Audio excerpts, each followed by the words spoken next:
Good morning, everybody. How's everyone doing?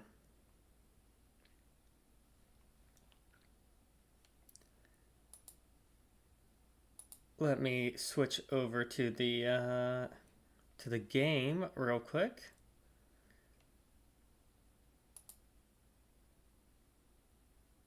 Yowdy.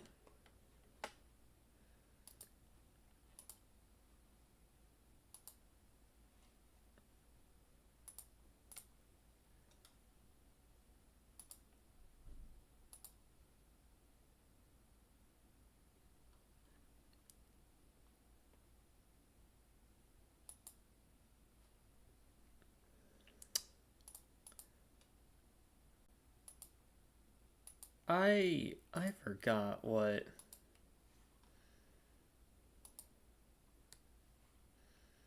Hmm.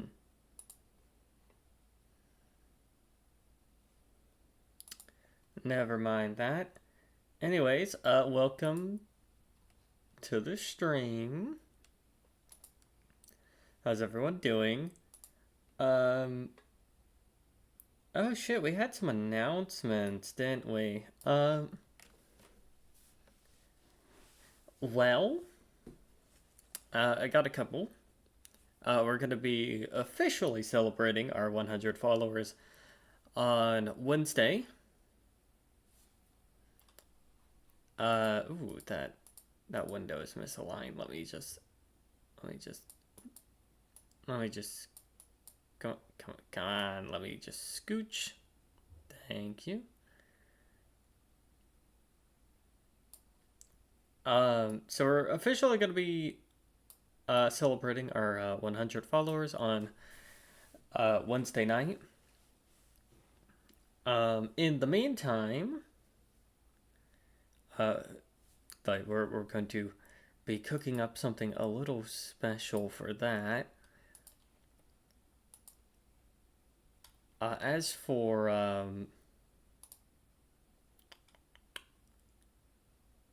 for currently, after this stream, I'm gonna be putting up a sale on commissions, for the month of December only. It's just going to be a simple brain, do the brain thing. Sorry, I woke up very recently. I literally made coffee. Um, I just made coffee right before the stream. Um, yeah, and the sale is essentially going to be like, if the if there is a Christmas theme, to the art piece, it will be like 5 USD off, and if there is more than one people, sharing the love, it will be an additional 5 USD off.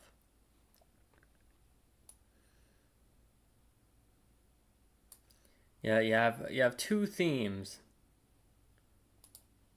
Oh, is my mic not picking up? Oh wait, I see. I see. It is picking up. It's just that I need to make sure that I have the audio settings all correct. Yep. All right. Making sure. Yeah, that's the gist of it. Is I'm going to be doing a small sale on commissions. All the while, I will be uh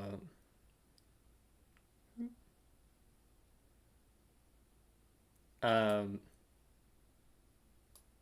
brain.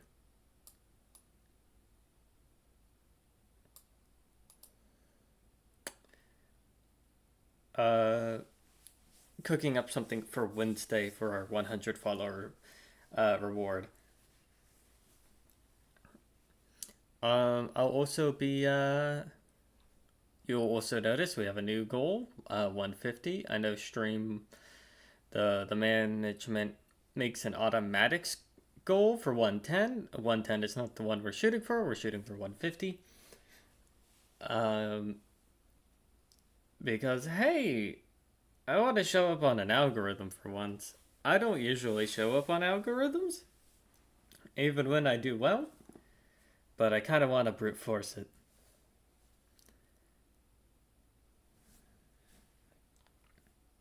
I like to think myself as funny at times. I require the people to bounce off of it. Speaking of bouncing off things, yeah, I might do a genuine Q&A stream at some point. That said,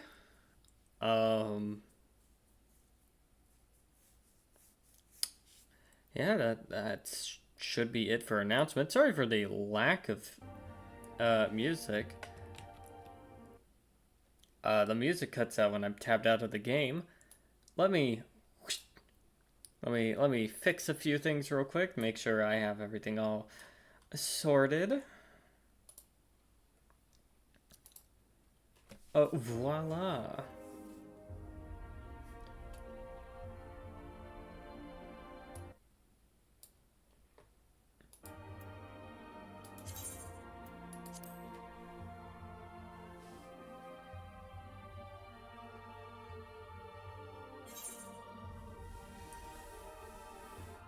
I probably should have, booted into the game before trying to make all these announcements, but whatever.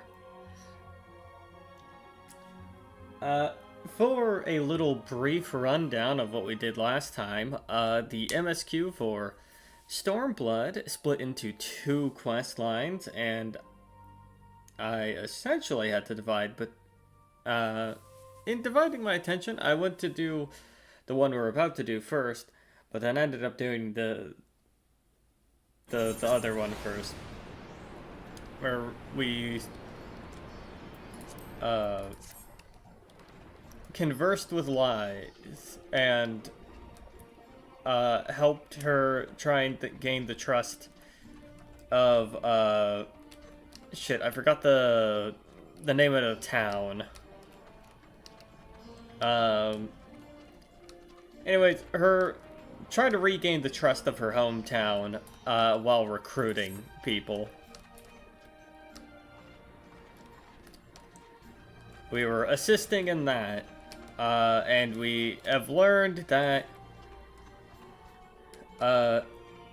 almost pointedly, with the last arc we did in Tales of Arise, there are some people within Alamigo itself that have sort of turned against the Alamegans, joining forces with the Garleans, working under them as the Skulls.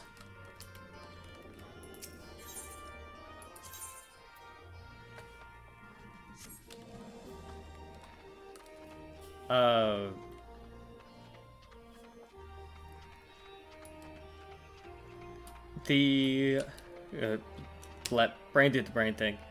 The thing we're going to be doing now is, because Lies had a quest line, we're going to now go help Alisei send, I think a brief on the situation to, Raban.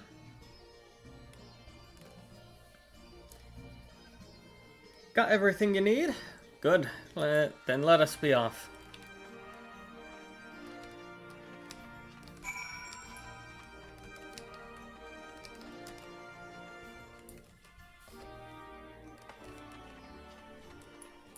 We're making a return to Balsar's Gate so that we may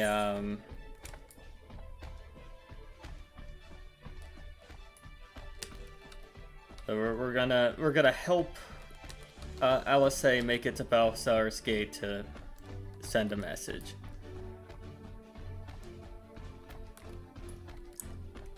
I unfortunately did not have much time to play this game outside. Well, I did have time, but I was just cooking art really hard. You should actually...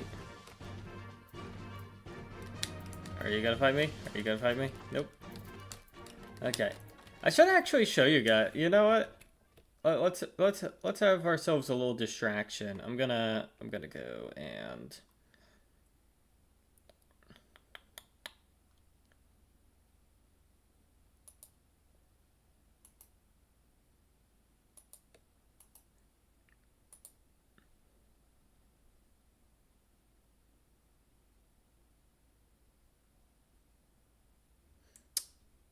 Oh, that's a.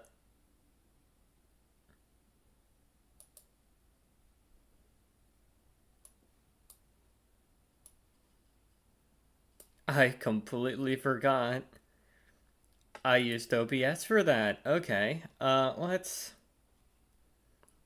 Ooh, dodge the bullet. Um.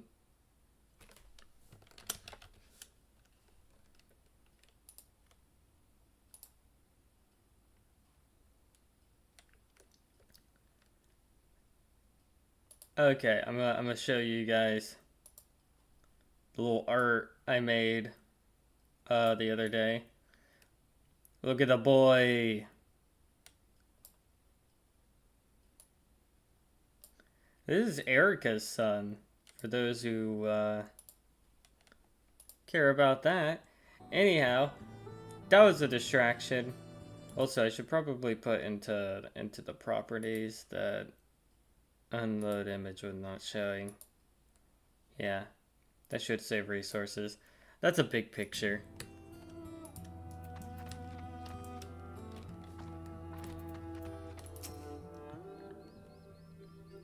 Quiet, you hear that? That was a cerulean engine backfiring. Imperials. You gods, you have preternatural senses. I didn't hear a thing. Oh. When you grow up hunting in these lands, you learn to discern the sounds that could mean life and death, be they of a predator or a patrol. From what I'm hearing, we have a 7-man patrol augmented with a single Magitech armor. Wide search pattern, divided into 3 teams. I don't think they know we're here. It's risky, but we should split up to try and take them all by surprise at the same time. We don't want them calling reinforcements. 3 teams, 3 of us, nothing for it then. Where are they? Head north, you should see them long before they see you. I'll deal with the ones to the south. The armor should be just to the west. Lore best equipped to deal with that. We attack in 5. They should, that should be enough time to get into position. Rendezvous on the west bank after. Any questions? No? Then good luck.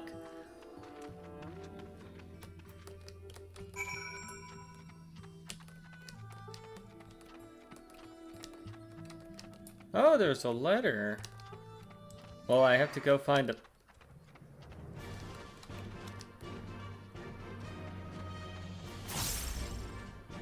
Hello there, Big Bird.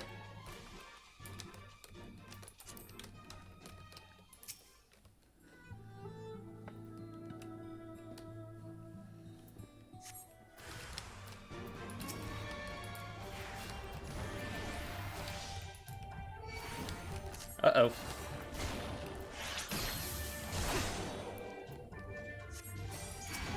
Seemed like you'll be... Oop.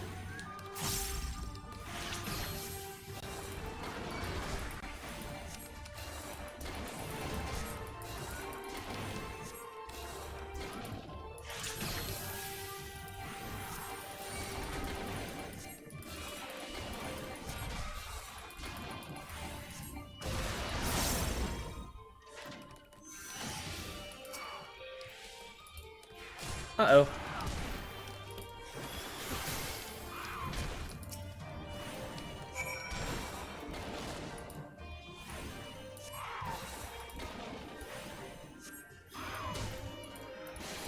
Fuck off, bird. I don't like you. I don't like you at all.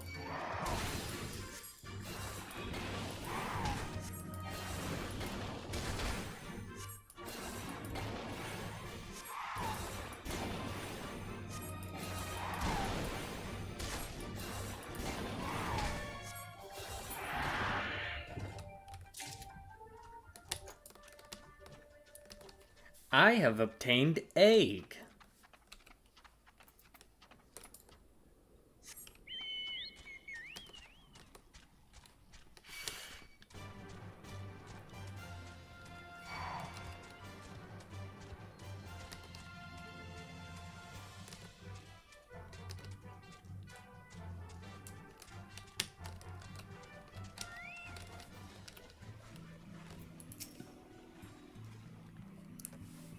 It seems like everything went to plan. Not that I'm surprised. The 3 soldiers I faced didn't put up much of a fight. Most of the Imperials we get out here are conscripts from other provinces with little training and even less conviction. It's grim work, killing men and women like that, but don't doubt that they'd do the same to you if the roles were reversed. And don't you dare pity a man in armor. Conscript or no, a soldier piloting one of those can kill a dozen good men in the blink of an eye. Not that I need to tell you that, after what happened at the wall.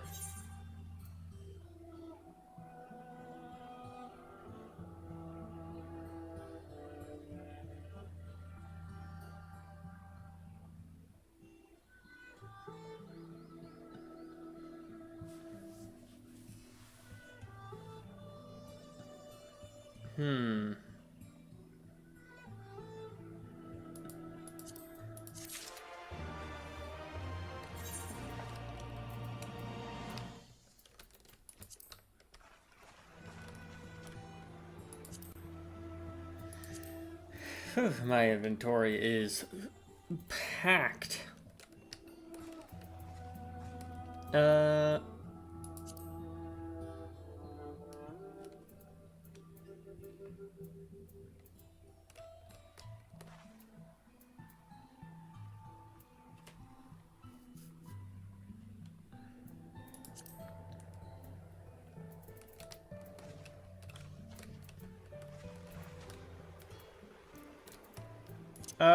The gray never looks nice. Oh, we can craft more later if we need it.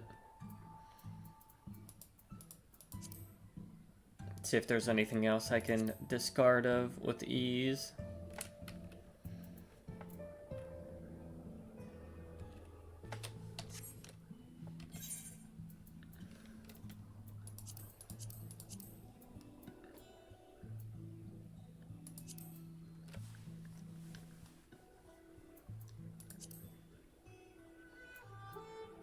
Nah, I don't even have any clusters.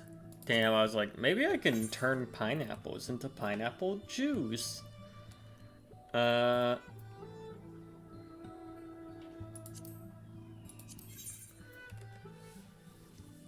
that's just as packed. But we can make some space. It's actually a relatively good sign, because don't we have rolling berries? Yeah, we have rolling berries. We could just stack the... Yeah, there we go. Hemp and yarn. Welcome to item management. Sun lemon, honey lemon. Shit. Okay.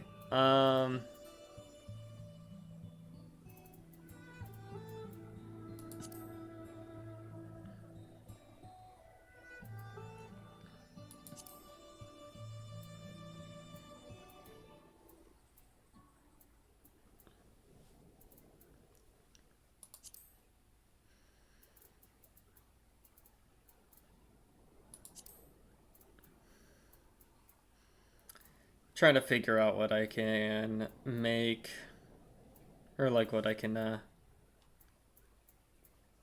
compress down. I can't throw away the blacksmith glamour book.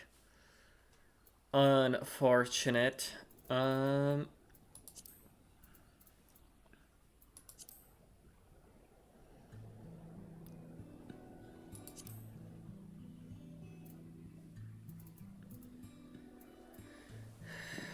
We tend to be carrying all our sinew with us.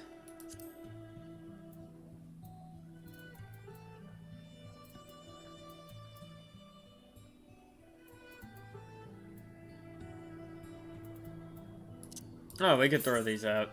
If we're only working with Mastercraft, we don't need regular titanium nuggets.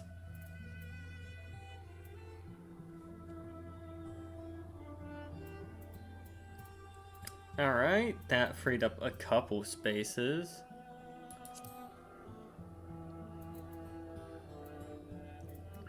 Quick tone 4, quick tone 4. There we go.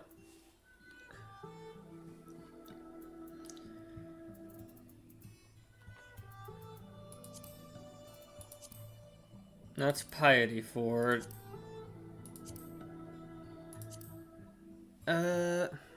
Nope.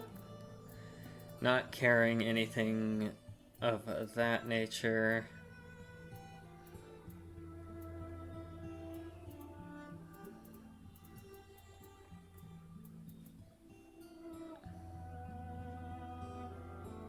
We can put titanium ore in there. There we go. That's 4 slots.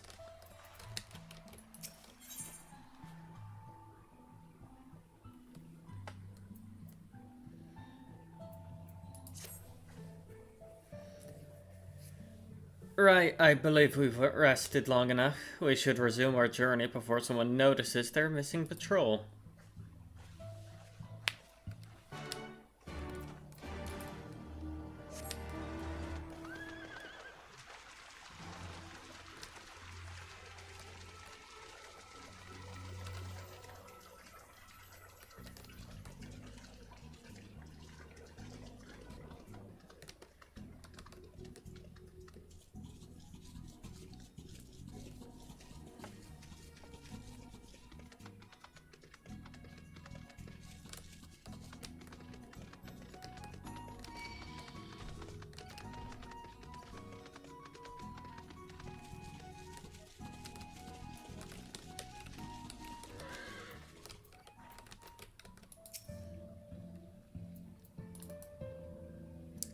We're clear. Only Alliance patrols ahead.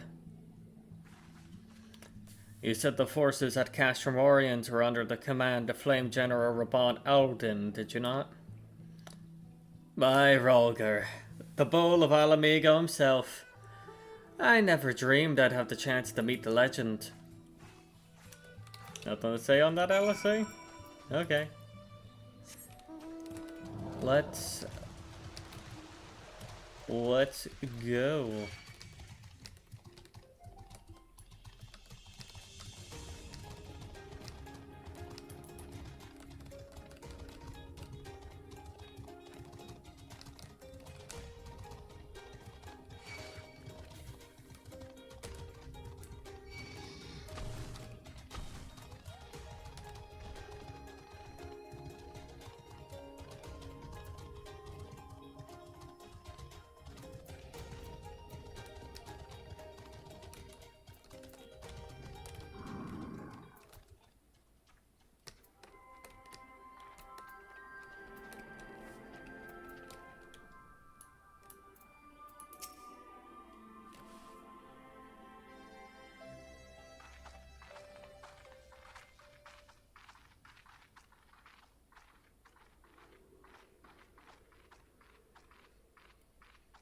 It is good to see you again, my friends. I hope you are here to tell me you have made contact with the Resistance. We are, General. Allow me to introduce Monago of Rolga's Reach.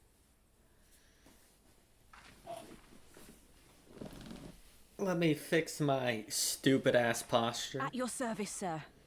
And may I say what an absolute honor it is to stand before the Bull of Alamigo.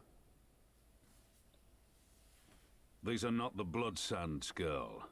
You and I are but soldiers on a battlefield fighting for the same cause. As you say, General.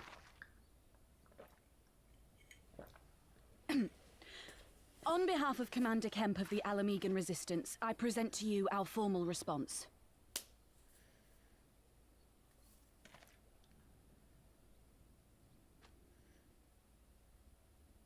I like the little detail that she's wearing an archer's glove. Good. I'm glad we've reached an accord. Though I was not aware you had suffered such losses. Aye. Some of our finest took part in the Griffin's doomed assault, and we've been struggling to find new recruits ever since. We did find a couple, The though. massacres cast a pall over the whole resistance, and many who might once have been open to joining us have since thought better of it. After all of the Griffin's false promises, one can hardly blame them. They have no desire to give their lives for a lost cause.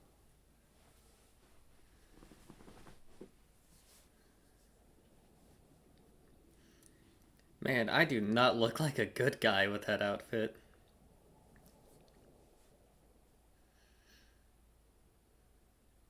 We will not lie to them. This is war, and lives will be lost. Yet what we offer is not the fever dream of a madman, but true hope. The people need proof of this, Father. Let us show it to them. I say we stand shoulder to shoulder with our new allies and engage the Garleans in open warfare. Oh my The god. Resistance must demonstrate that they can hold their own against Imperial regulars. And with our assistance, I am confident they can do just that. If we can achieve even a token victory, I believe it will serve to rekindle the hope of the Alamegan people and inspire them to rise up once more. I mean, I get it, but fuck me. That is Aye. a Aye. gambit. Once word spread that we'd won a battle against the Garleans, I'd wager we'd have new recruits flocking to us from malms around. The question is, when and where do we strike? I'm glad you asked. I have a plan.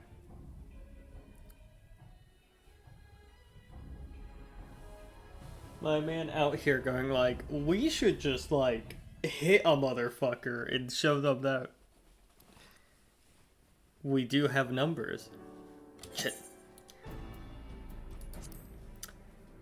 Our scouts recently informed me of an interesting development at Castellum Velodina. Namely, the arrival of a shipment rumored to have come from the research and development facilities near the capital, containing prototype Magitech armor. It is our assessment that this armor is to be field tested here, most likely against Alliance forces, mayhap before the day is out. Damn it all, more Magitech weapons. That's the last thing we need. Your concern is not unwarranted, but we needn't despair. The shipment is thought to have contained a single heavy unit and 1 or 2 support units. With a well-laid ambush, we're confident we can destroy them all, hindering their development and delaying future development. And should we carry out this as a joint endeavor with the different person. And should we carry out this endeavor as a joint carry this out as a joint endeavor with the Resistance, they will have their rallying cry. It would mean dropping all pretense about the Alliance not wanting to go with the Empire. But you have a lot more folk willing to stand up and fight if they knew they weren't alone. And you are going to have to do it eventually anyway. Exactly. And that is what so what I propose is simple. We harry the patrols to bait them into bringing their prototype weapons to East End, where our resistant allies will take them from behind.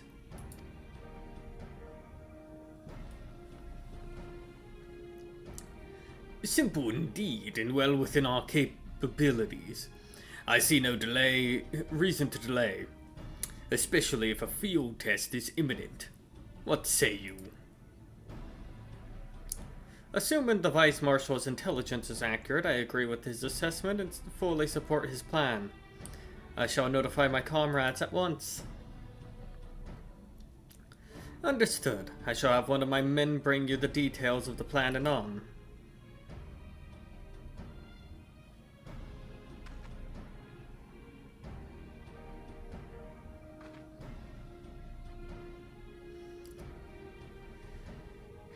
And we, for our part, will be fighting with the Alliance, yes?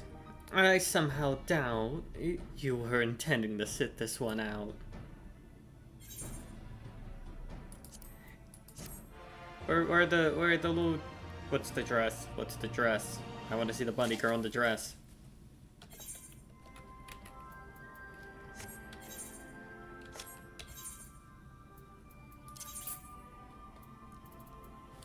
We're full up on these slots. I need to throw out some of this lower level gear.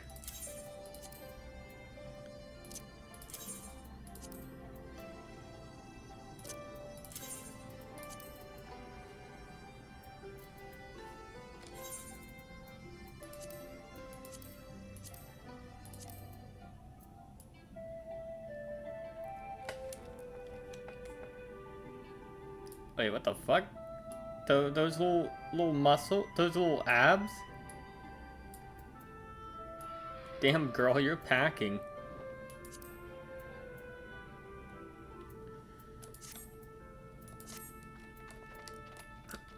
Oh, and we can equip those materia. Maybe? Maybe. Do we have a mender? Wait, can a mender? No, it would be a materia fixer, right?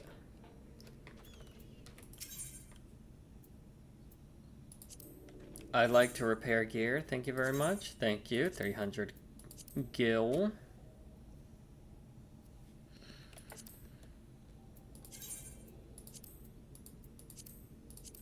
Just fix everything up real quick. I wish there was like a repair all thing where it's like, no, just repair every bit of equipment I have.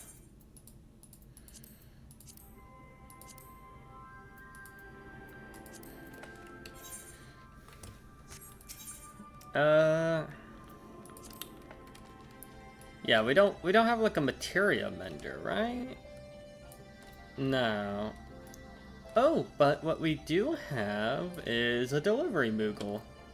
What do they hand us?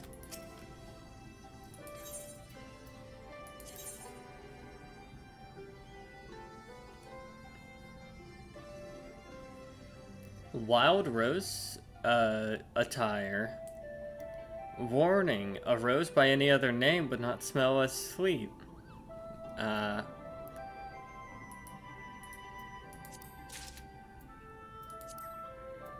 I will take this. I'm curious what the outfit will look like.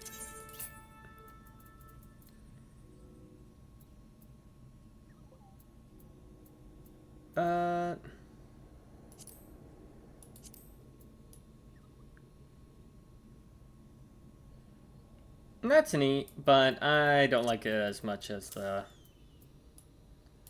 I do like this better. But, like... guess it's cool. It'd be a good, like, good mug.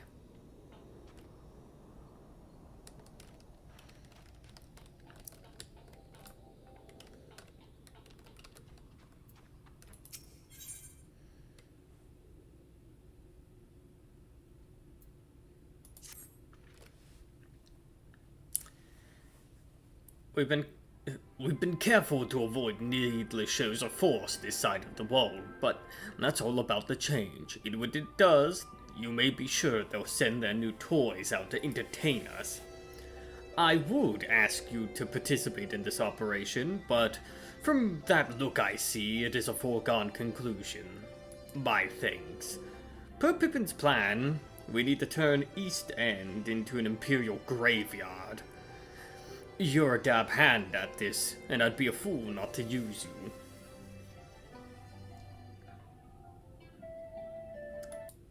Let me just... Hello, train. I hear you. We're going to kill you.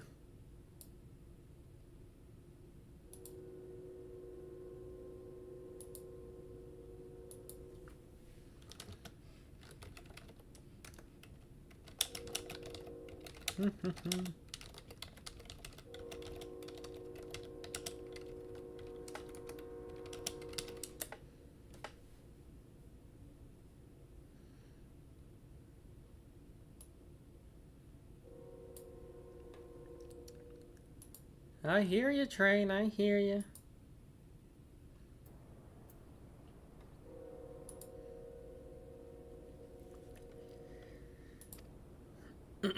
Head to this spot on your map. Right here. Aye. A patrol should be along shortly. Deal with them, then rendezvous with the rest of us at this location. Go well. You... That train really wants... Yeah, whatever.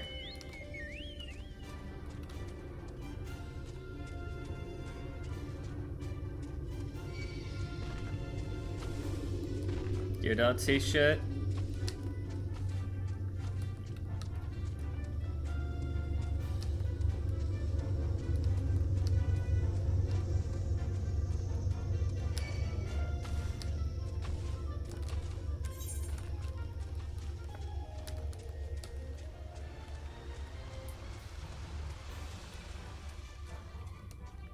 We are going to kill some stupid motherfuckers.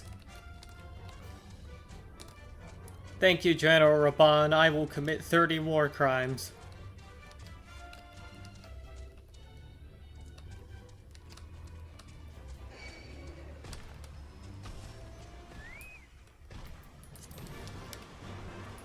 Sir, I speak for nature. Fuck off. Thank you.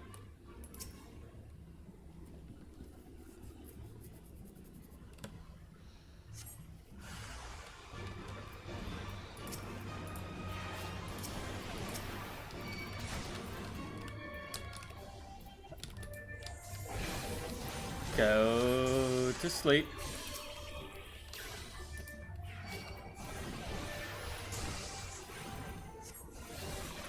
That really hurt, you know.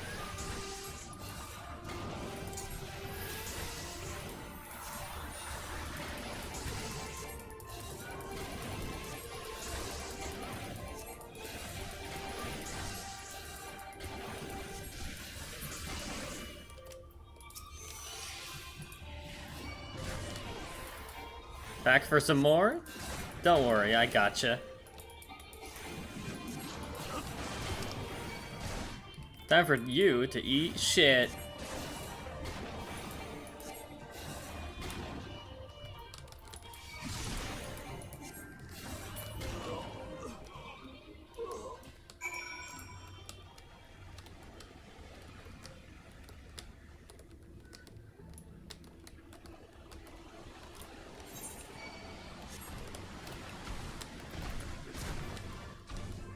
Eep. Haha. Nope. Don't want anything to do with that. We are going the wrong way. Alright.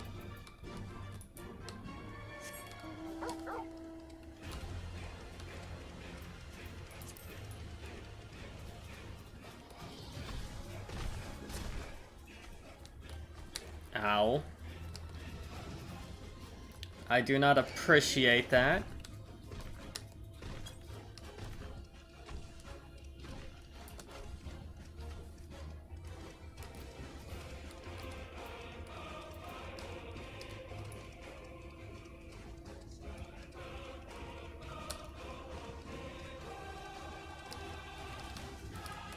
I have a very strong dog back, considering it's able to support my weight.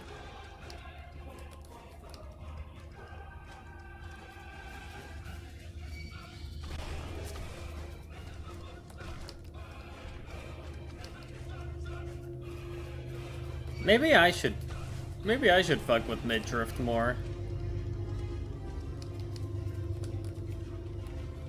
Cause like, I gotta say, hot damn. Hot damn.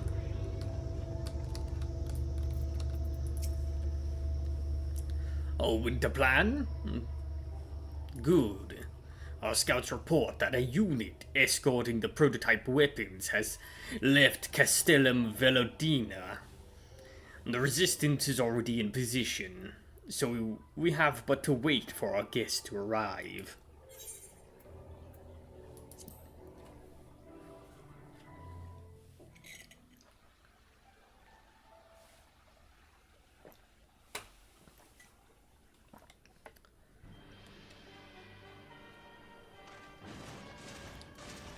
looked green for us after Cartano, didn't they? Oh, how they doubted us. Yet here we are, right as rain, with fancy new toys to put through their paces. Bro, we're about to flatten your ass a second time. It's like all my name days have come at once.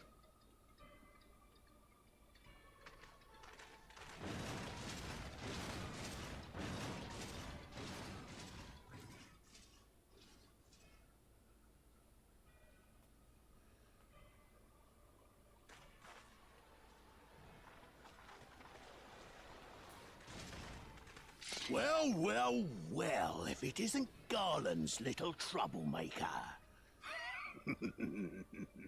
I can't wait to see the look on Xenos' face when I bring him your head. I do like the little details on his hammer. It is very cool. However, if my secret weapons here don't grind it into mush. Attack! I think the point of an ambush, guys, is that you, hit them when they're not looking. Not, like, announce your presence and then fight.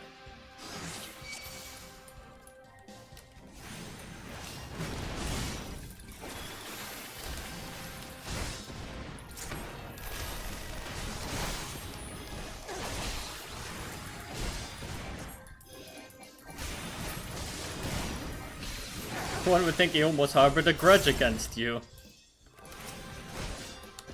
Oh. Get after them, damn you!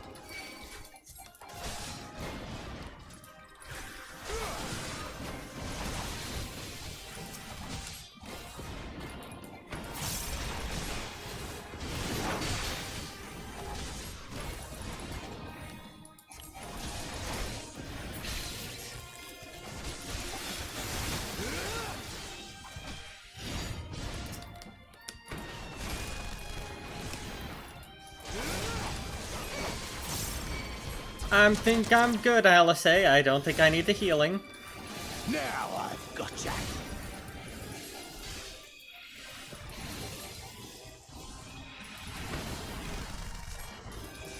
Do do do do do do do.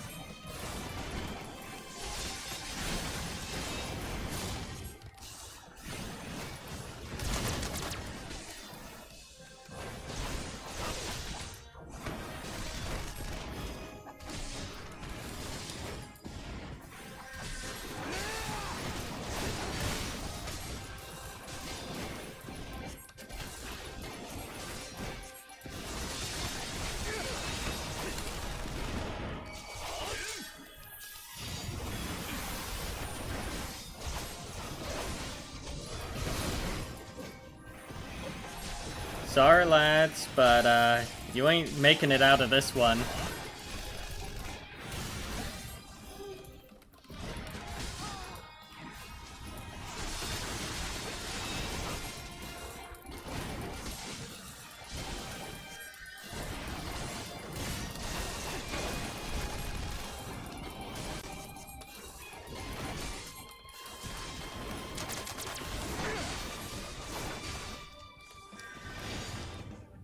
You'll be weeping blood!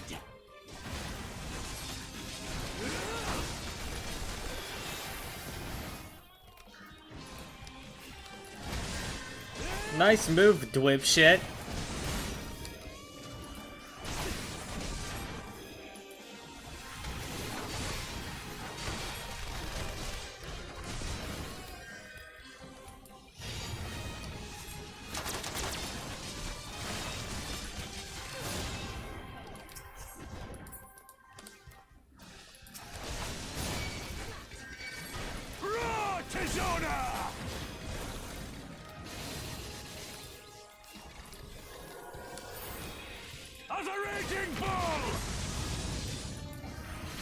Oh, thank you, Raban.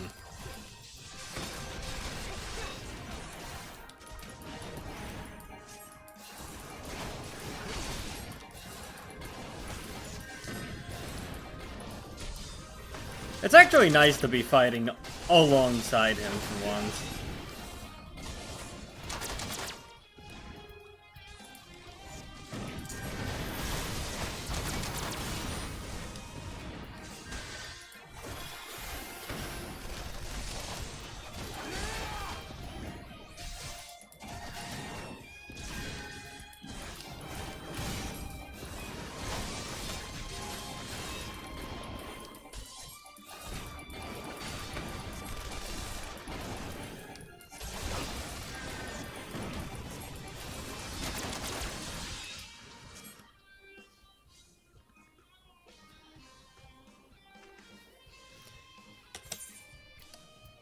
He who fights and runs. What the? Who in the hell are you, Law?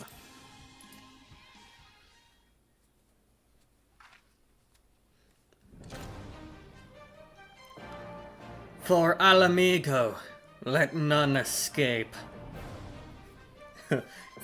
You're about to get fucked.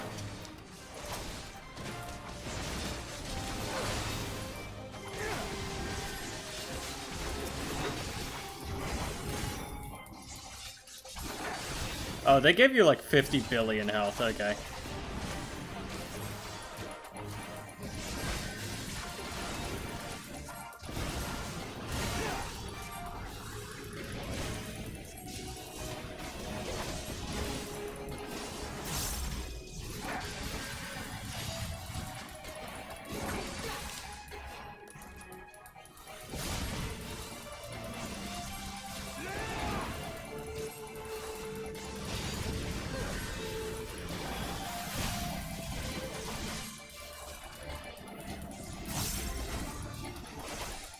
Oh, we're gonna make it.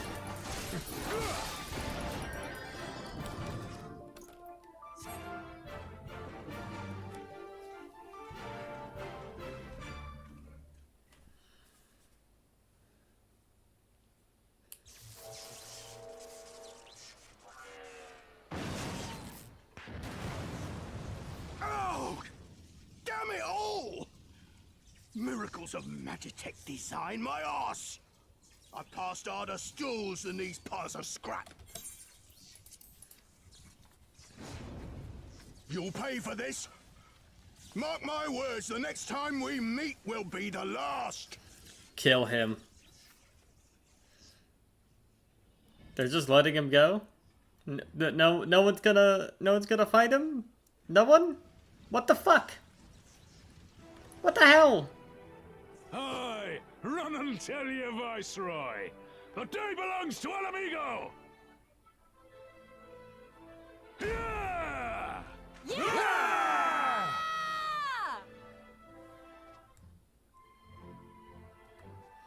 I guess they wanted to leave one alive to... But why leave the strong one? Just leave like a regular dude.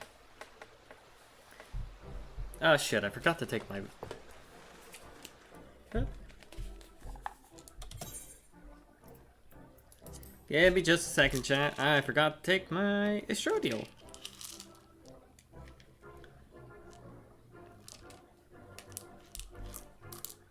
I forgot to take my meds.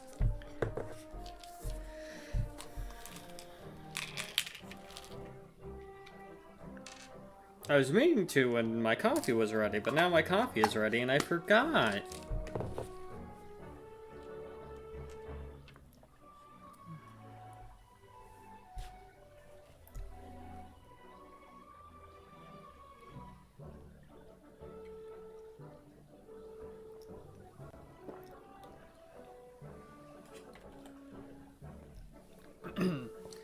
Well done, all of you. I would call this operation a resounding success. Also, hello there. Hello. We sadly did not shoot one of the bad guys as he was leaving. It's like, damn. It's like, why did they leave the strongest guy alive? If you're going to leave someone as the messenger, have it be a guy that will not be a problem later.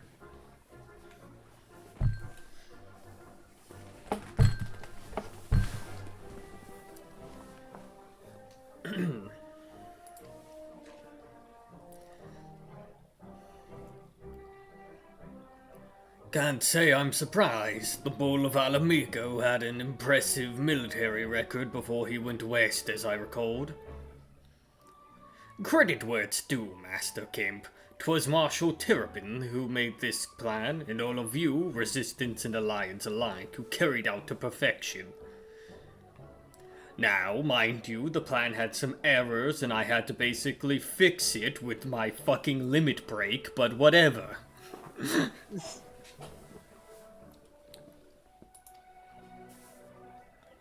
That's not necessarily a plan going... look. They planned around the plan, which is, I'm fucking awesome.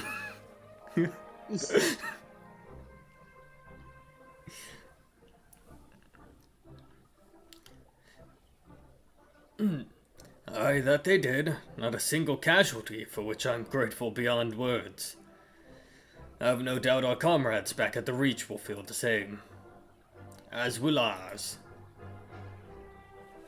Also, this outfit's so fucking cute. My Vieira. Give it a sec. It's been a pleasure, General. Until next time. Monego. I will leave the Scions in your care.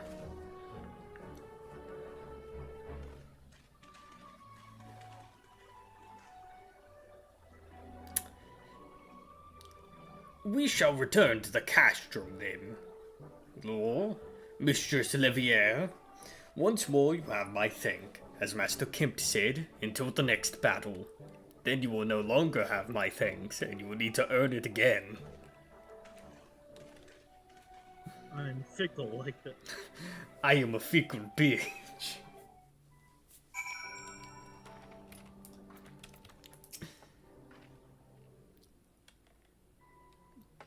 No, this is not about you spitting it at one time. I heard the stories, but to actually see you in action, I almost found myself pitying the Imperials. Seriously though, it was inspirational. But you must be tired of hearing that, eh? I'll keep it simple then. Thanks for the help out there. And then we can get a weapon.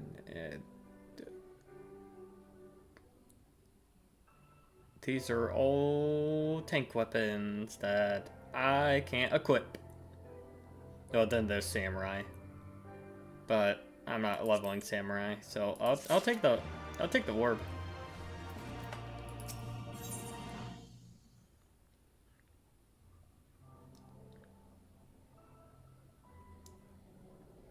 Lancer, Ninja, Damba.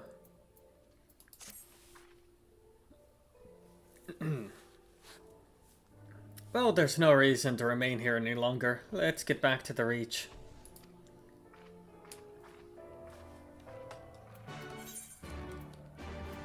Yo, we found Master Chief here.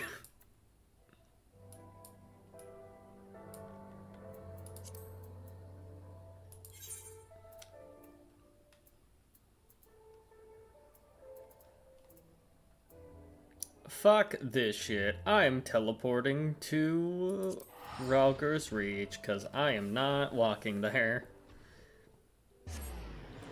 Things are spooky. I love the scenery, but it wants to kill me.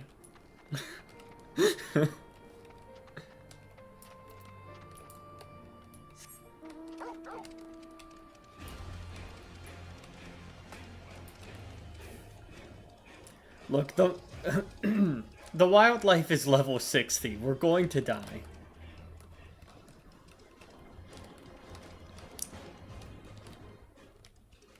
Ah, Materia Melder. Hello there, generic-looking man. Would you like to meld shit for me?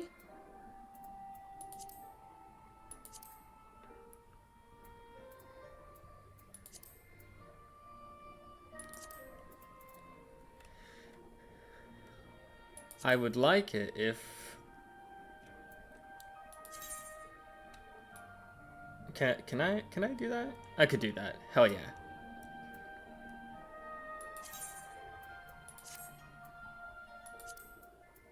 We're gonna put 2 piety plus 6s on there.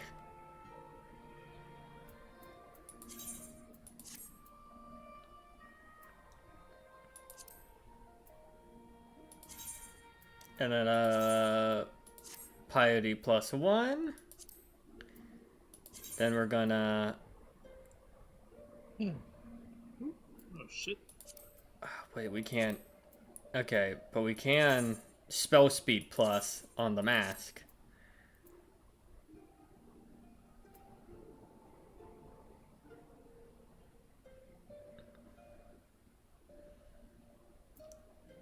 The rod I'm using doesn't... I can't maximize out on it because it already has its... pretty much its maximum spell speed benefit.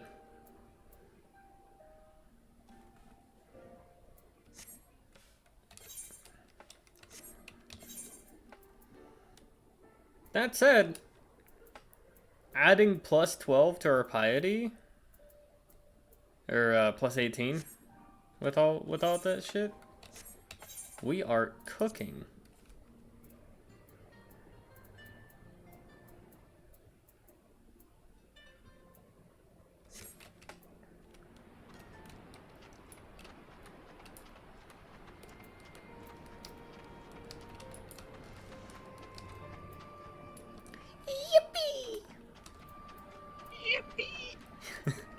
I don't know why that's my new vocal stim.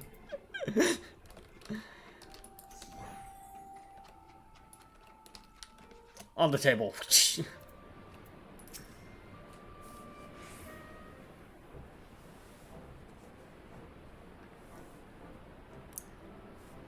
You didn't have to take part in the operation, but you did. You went above and beyond what we asked of you without hesitation, and for that we owe you a debt. Our victory may not count for much in practical terms, but symbolic value can't be overstated. Alliance and Resistance fighters came together to face an Imperial unit equipped with Garlemald's newest weapons and smashed them. The people will remember this day.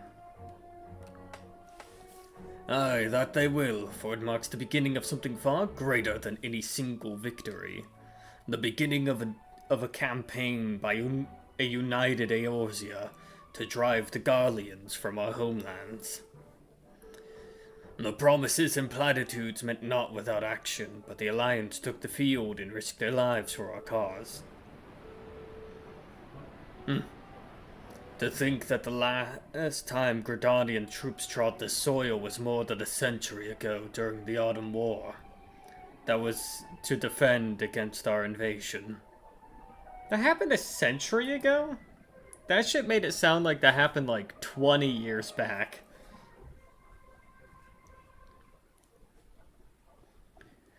They made that shit sound like it was like a generation or two.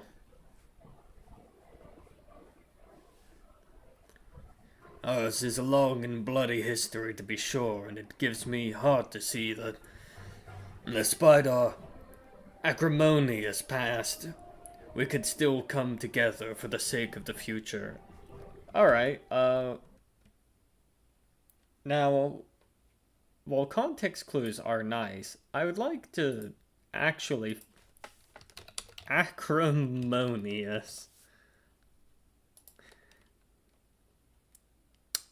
Bitter and sharp in language or tone. Rancorous. Acrid or corrosive. Caustic, bitter-tempered, sarcastic. Okay, so it's just like sour. It's like shitty. Ooh, new learning stream. Let's go. Hell yeah. I used to do this on stream quite often. I just, you know, it's always nice to learn.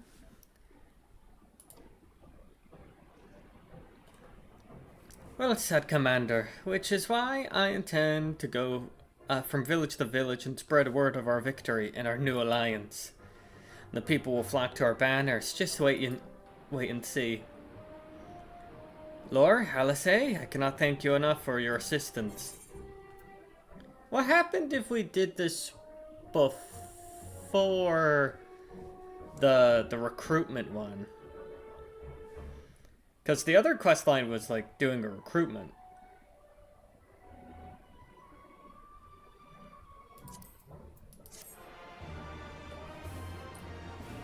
But like...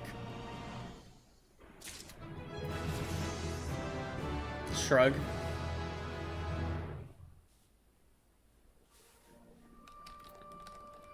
I could do my next job quest. Ah.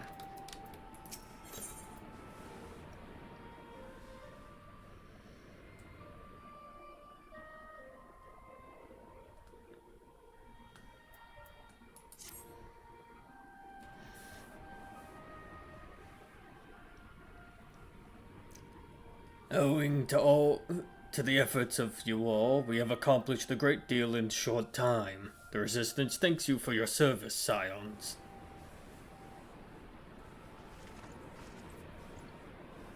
I see operations here have been proceeding apace in my absence.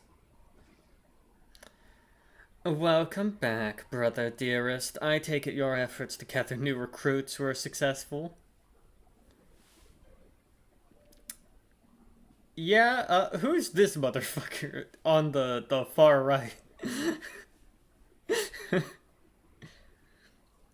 like face paint or bandages? Looks like face paint. Yeah. Indeed, there were several amongst the Scion's rank that were quite eager to take part in our joint endeavor with the Resistance, whom I am come to present.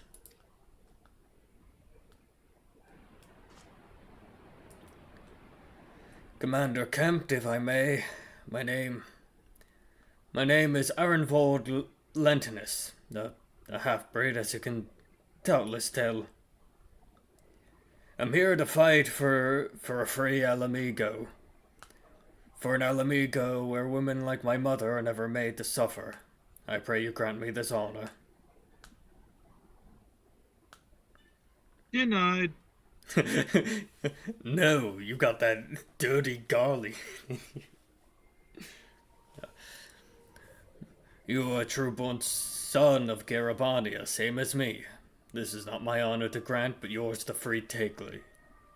Or, to freely take, fuck. Welcome, brother. With our swelling ranks and the aid of the Eorzean Alliance and the Scions of the Seventh Dawn, I believe we will soon be in a position to seize the initiative. And with our new once our new recruits have received sufficient training, I propose to General Alden that we draw plans for an assault on Castellum Velodina. Fine. And in the meanwhile, we will make what preparations we can.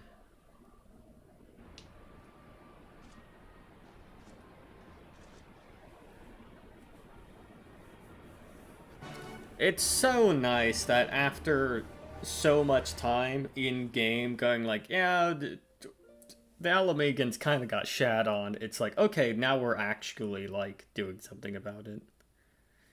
Meanwhile, in the royal palace of Alamigo.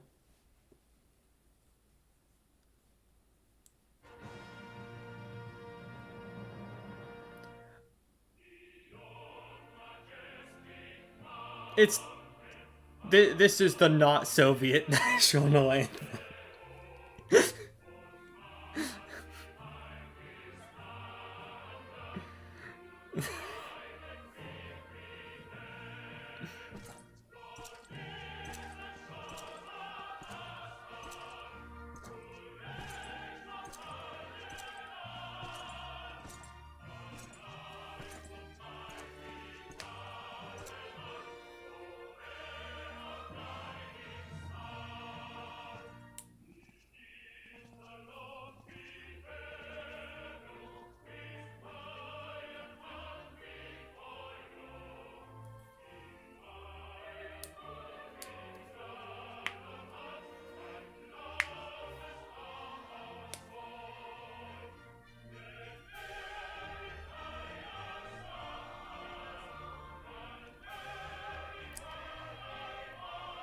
no notes. This is just like, hello, welcome to fascism, I guess. He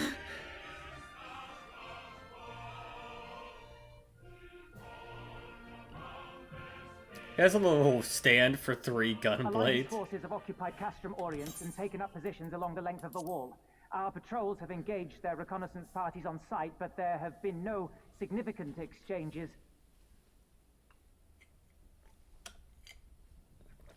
Save one. A unit tasked with field testing prototype Magitech weapons was attacked. The weapons were destroyed, with the unit sustaining near total casualties. Near total. Go on.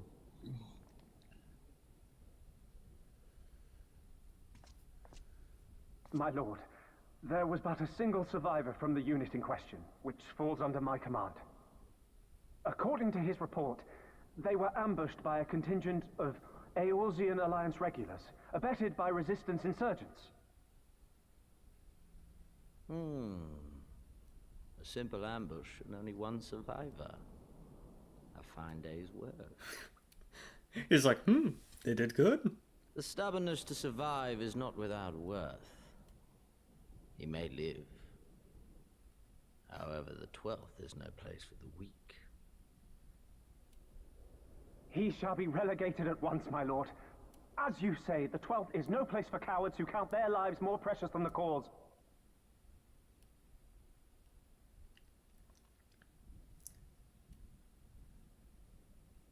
Indeed, indeed. We have no need of cowards. This is the first time...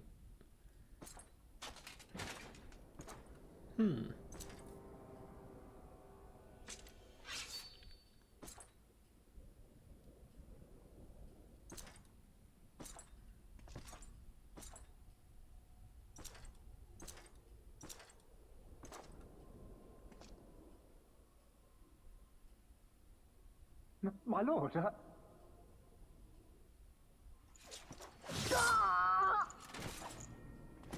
The fuck did he do? Cowards.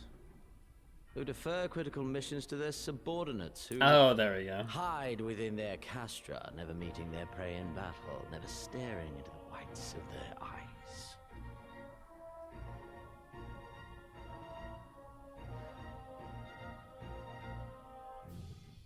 Why? When confronted with a heretofore unknown icon, did we surrender the wall to the Alliance? Because my honored father, in his infinite wisdom, has not seen fit to grant us leave to march on their lands. Accordingly, we have extended an invitation to our neighbors. Gir Abania is where we shall host them. The field upon which we shall enjoy the sport of kings. Patience is paramount. Cornered animals may have spirit, but they are ultimately predictable and very poor sport. But if one dangles the promise of freedom before them while nipping at their heels to stoke their passion, then things become interesting. It is a delicate dance, one which asks much of my hounds.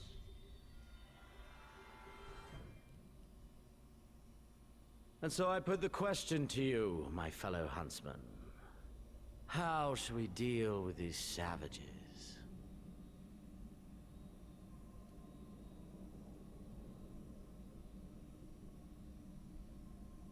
No answers? Okay. Just fucking shoots all of them. Oh. My lord, I have a proposal. You're the only one without a helmet. Salamegan, you do forget yourself. Only by the grace of Lord Van Baelsar were you afforded a place here, and that in name alone. We have no need of your proposals, savage. He literally asked, though.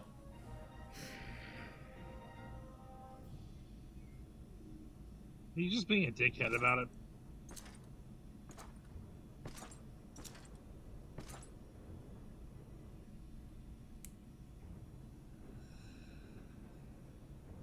This savage yearns to hunt her own. The floor is yours, Commander. Thank you, my lord.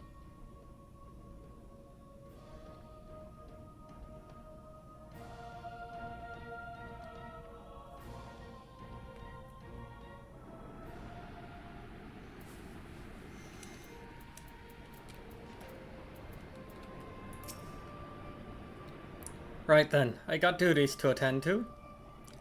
Mayhap we could assist you in said duties? We are here to help, after all.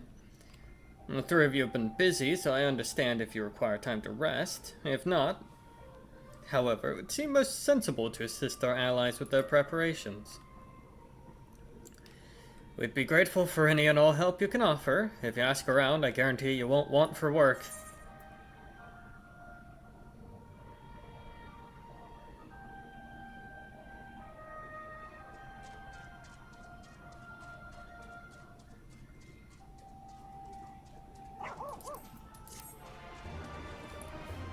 Oh, I see the inherent issue.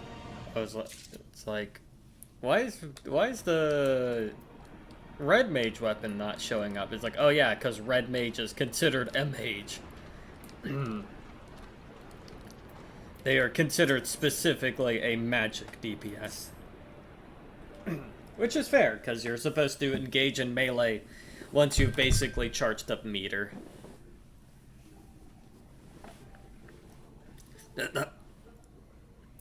I beg your pardon. The woman who bested Gaius von Balsar wishes to offer me her assistance.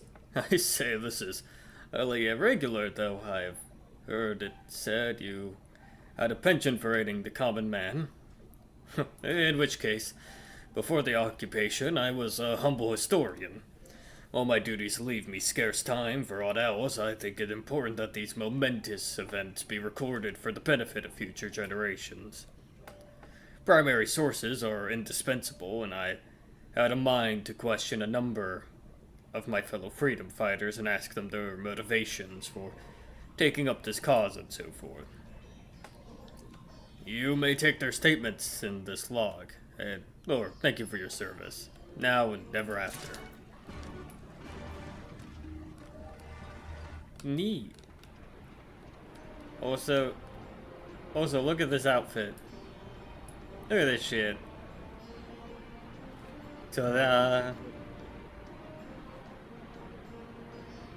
It's like a full-on dress.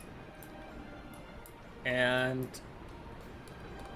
it's like, oh yeah, they're the Warrior of Light is usually the character model for the Warrior of Light is like toned as fuck at time.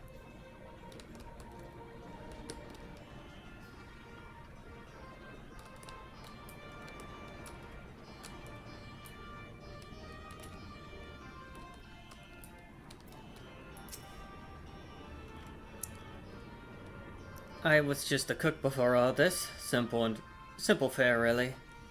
I had a chance to lend a hand and help feed some refugees one day. I took a liking to the fighters. They believed, you know? And there's always a need for cooks, or at least people who can work with whatever the foraging parties turn up. Oh, and then they themselves have a quest. We'll pick up your quest later.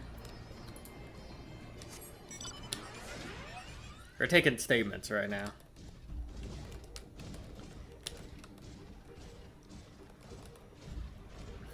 Magitech armor in the base! They just start firing.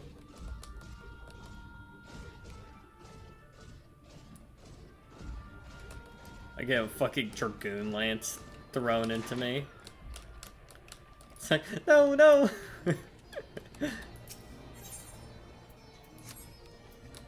Friendly fire! Friendly fire! Yeah, sorry, the only distinguishing factor with our Magitech compared to the enemy's Magitech is the fact that we have a little Ironworks logo on it.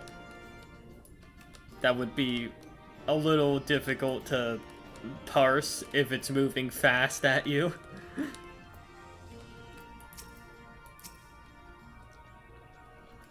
Why? Why, indeed. To save lives, of course. Or to make amends for the ones I couldn't.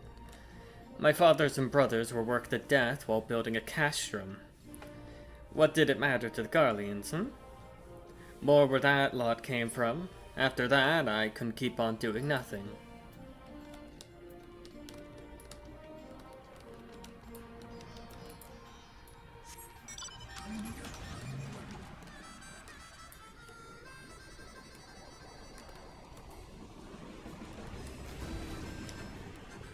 Damn, you cannot drive car in water.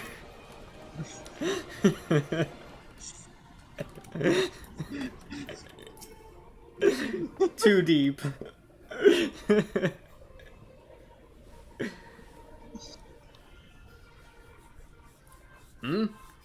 Aren't you the Icon Slayer?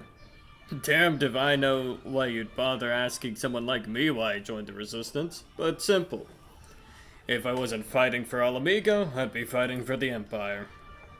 You're either with them or not, and if you're with them, you might as well make the most of it. Food, trading, citizenship if you live long enough. You'll die stealing someone else's land, like as not, but that's the choice. But me? I'd rather die here. Pretty simple answer.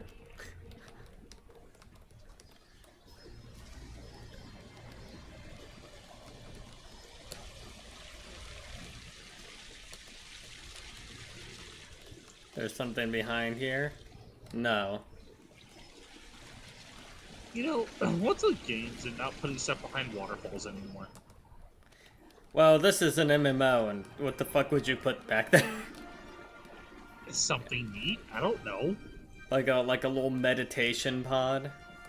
Like, they can't just put like a treasure chest back there. Though, it would be cool. Okay, I can see a way they do it. You know those treasure maps? Oh yeah, just like fucking have one. Have one lead behind there? Yeah, that'd be cool. Yeah, but I was also more thinking like, I mean, treasure map fucking will do well there. I was also thinking like, yeah, maybe like a little meditation spot, or just like an Easter egg somewhere. A level 100 enemy that just auto aggroes you and fucking kills you.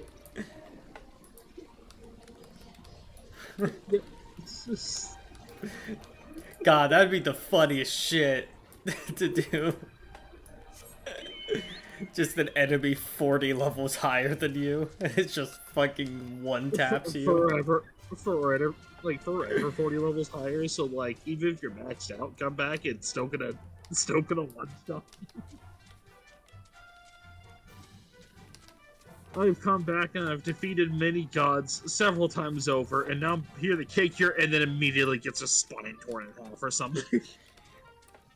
You know, I always hate in games when enemies passively scale with your level. Oh my god, this place is pretty.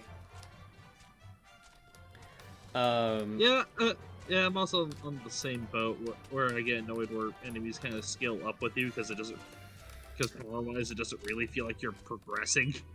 It also doesn't make narrative sense in a lot of ways, because like you're playing like, oh, people are coming to your character because they're the one person, they're the one bad enough motherfucker to fight off this guy, and then it's like town guard is 10 levels above you. It's like, motherfucker, why didn't you send him out? Yeah, it's like, oh, if I could always get like 2-tapped by the guards, then just send them out. It never makes sense. Like, oh, if the guards are always stronger than the main hero, they'll have the main hero, just have the main hero sit back at home, send the guards out. It's kind of one of those things. Now, the thing is, an interesting thing is you don't have to, like, I imagine you have the guards that start out as a decently above the hero starting out, but then you make it a narrative of like the guards are doing the hardest stuff out there. You're just doing the lower stuff until you can catch up with them. Yeah, that's a way I could see it being done. I would like that. I don't like it when it's like, yeah, they are always set to 4 levels above you. This is a Skyrim and Witcher call-out post. Actually, funny enough, it was also a change made back when I actually played a lot of like World of Warcraft that I didn't like as well, because before there used to be just set enemy levels, and I kind of preferred it that way because it means that at some point you can just overpower them. But then they basically had like a zone, like kind of like a zone range of scaling where like, oh yeah, it goes from 1 to 30, but like it still makes it feel like, oh man, I'm not really conquering this area till I basically move on. Then I basically feel like I've done something, but I kind of find that a little annoying. Yeah, I think one of my preferred mods with Skyrim is the one where it's like just set enemy levels, just set creature levels, because that way it feels like you're actually progressing in a tangible way. So funny enough, when I played Skyrim, I think honestly my favorite mod out there was not like no equipment, no like house or anything else. It was the diverse like dragons mod that added like dragons with like cool new attacks and shit.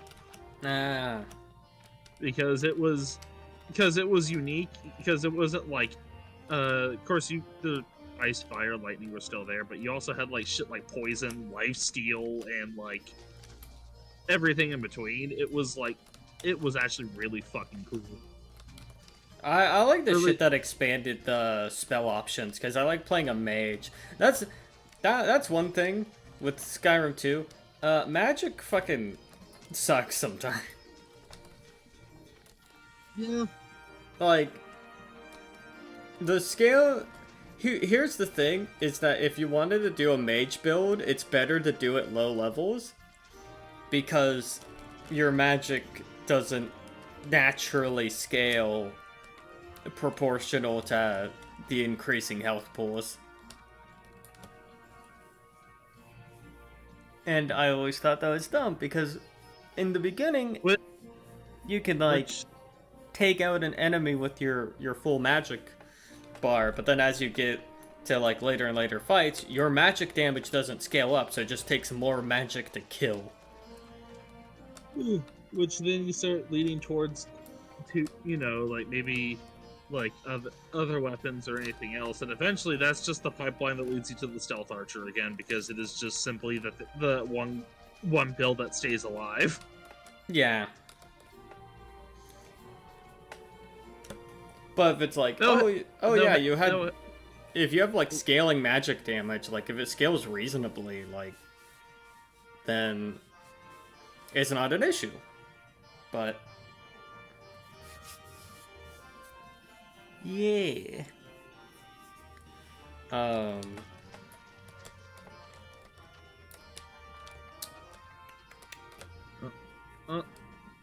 Also, I think the interesting phenomenon why stealth archers tend to be the most popular is also they're like the fastest to get off the ground. Early game to late game, they're just busted. Yeah, because it's like, oh, you get ×2 damage on your, like, first shot, and it takes them a while before they even get to you. Like, hell yeah.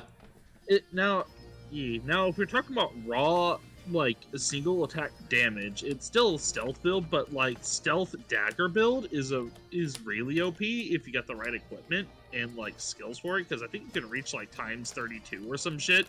I love the shit that expanded spells and shit, because there's one of the spells that I had modded in was one called Thunderclap. Oh shit, wait, wasn't that from the Apocalypse mod? I think so. It took up a shit ton of magic, and it had no range. You had to basically, like, melee hit them with it. But it made up for these drawbacks by basically, it's like, yeah, it does, like, 50 shock damage and has knockback. I think I remember one interesting spell that made me that started me doing a interesting cleric run. There was a spell, I think a spell from that mod that was under restoration, but it didn't like heal you or whatnot. It simply dealt 50, like, or I think there was like some scaling to it, but a scaling amount of damage purely just to undead. Yeah. So like honestly, like, I kind of liked it because it added like nice, big, powerful spells, but also it added cool, neat, like more niche spells for like particular situations. Yeah. And, like I made a character that was like the classic cleric, where I'm like, mainly the robes are like leather armor or some shit, mace in one hand, and then just like either healing magic or anti-undead magic in the other. Oh, back on the like, oh, if all these motherfuckers exist, why don't you just send one of them? Probably one of my biggest issues with the Forgotten Realm setting in a lot of situations is you have so many really powerful fucking characters. It's just like, oh no, we need someone to take on this lich over here. It's like you literally have a gaggle of, I shit you not, probably 30 to 50 of these very powerful people. You just throw them. 30 to 50 of these very powerful people that can basically fast travel and are literally like above level 20. Just throw them at the issue. And they'll get it done probably at most within a week. Yeah, and then it's like, well, in order to deal with that, we need to scale the like enemies up higher, and like that could be neat. But if you do it enough times, it's like, oh my god, the power creep of like the threats on the city are so absurd. At some point, the threats are so high in the city, you might as well just ditch the city and make a new one. That said, Like I am elsewhere. That said, I am fully convinced that like accurate to his stat sheet, Elminster could have soloed Baldur's Gate 3. Maybe we should make that a modded run. Could you beat Baldur's Gate 3 as Elminster? Dude, Elminster was like level 25. Like they had his official stat sheets in 3.5. He was level 25. He was an above level 20 character. He was like 20 in Wizard, a few in Cleric, and then a few in like 2 levels in Fighter. Like, bro was jacked.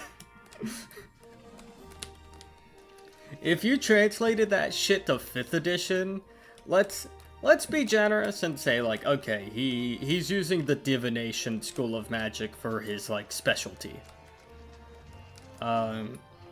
Like, you know, pick one. It's like there's a specialty. He's still packing a lot of things he could do. Like the make your brain fucking explode magic. You know what? Maybe that's why Elminster stayed out. Is like, well, they're resistant to psychic. That's like kind of my one thing. And Bro, you could have Fireball. You also have 2 levels in Fighter and a health pool large enough.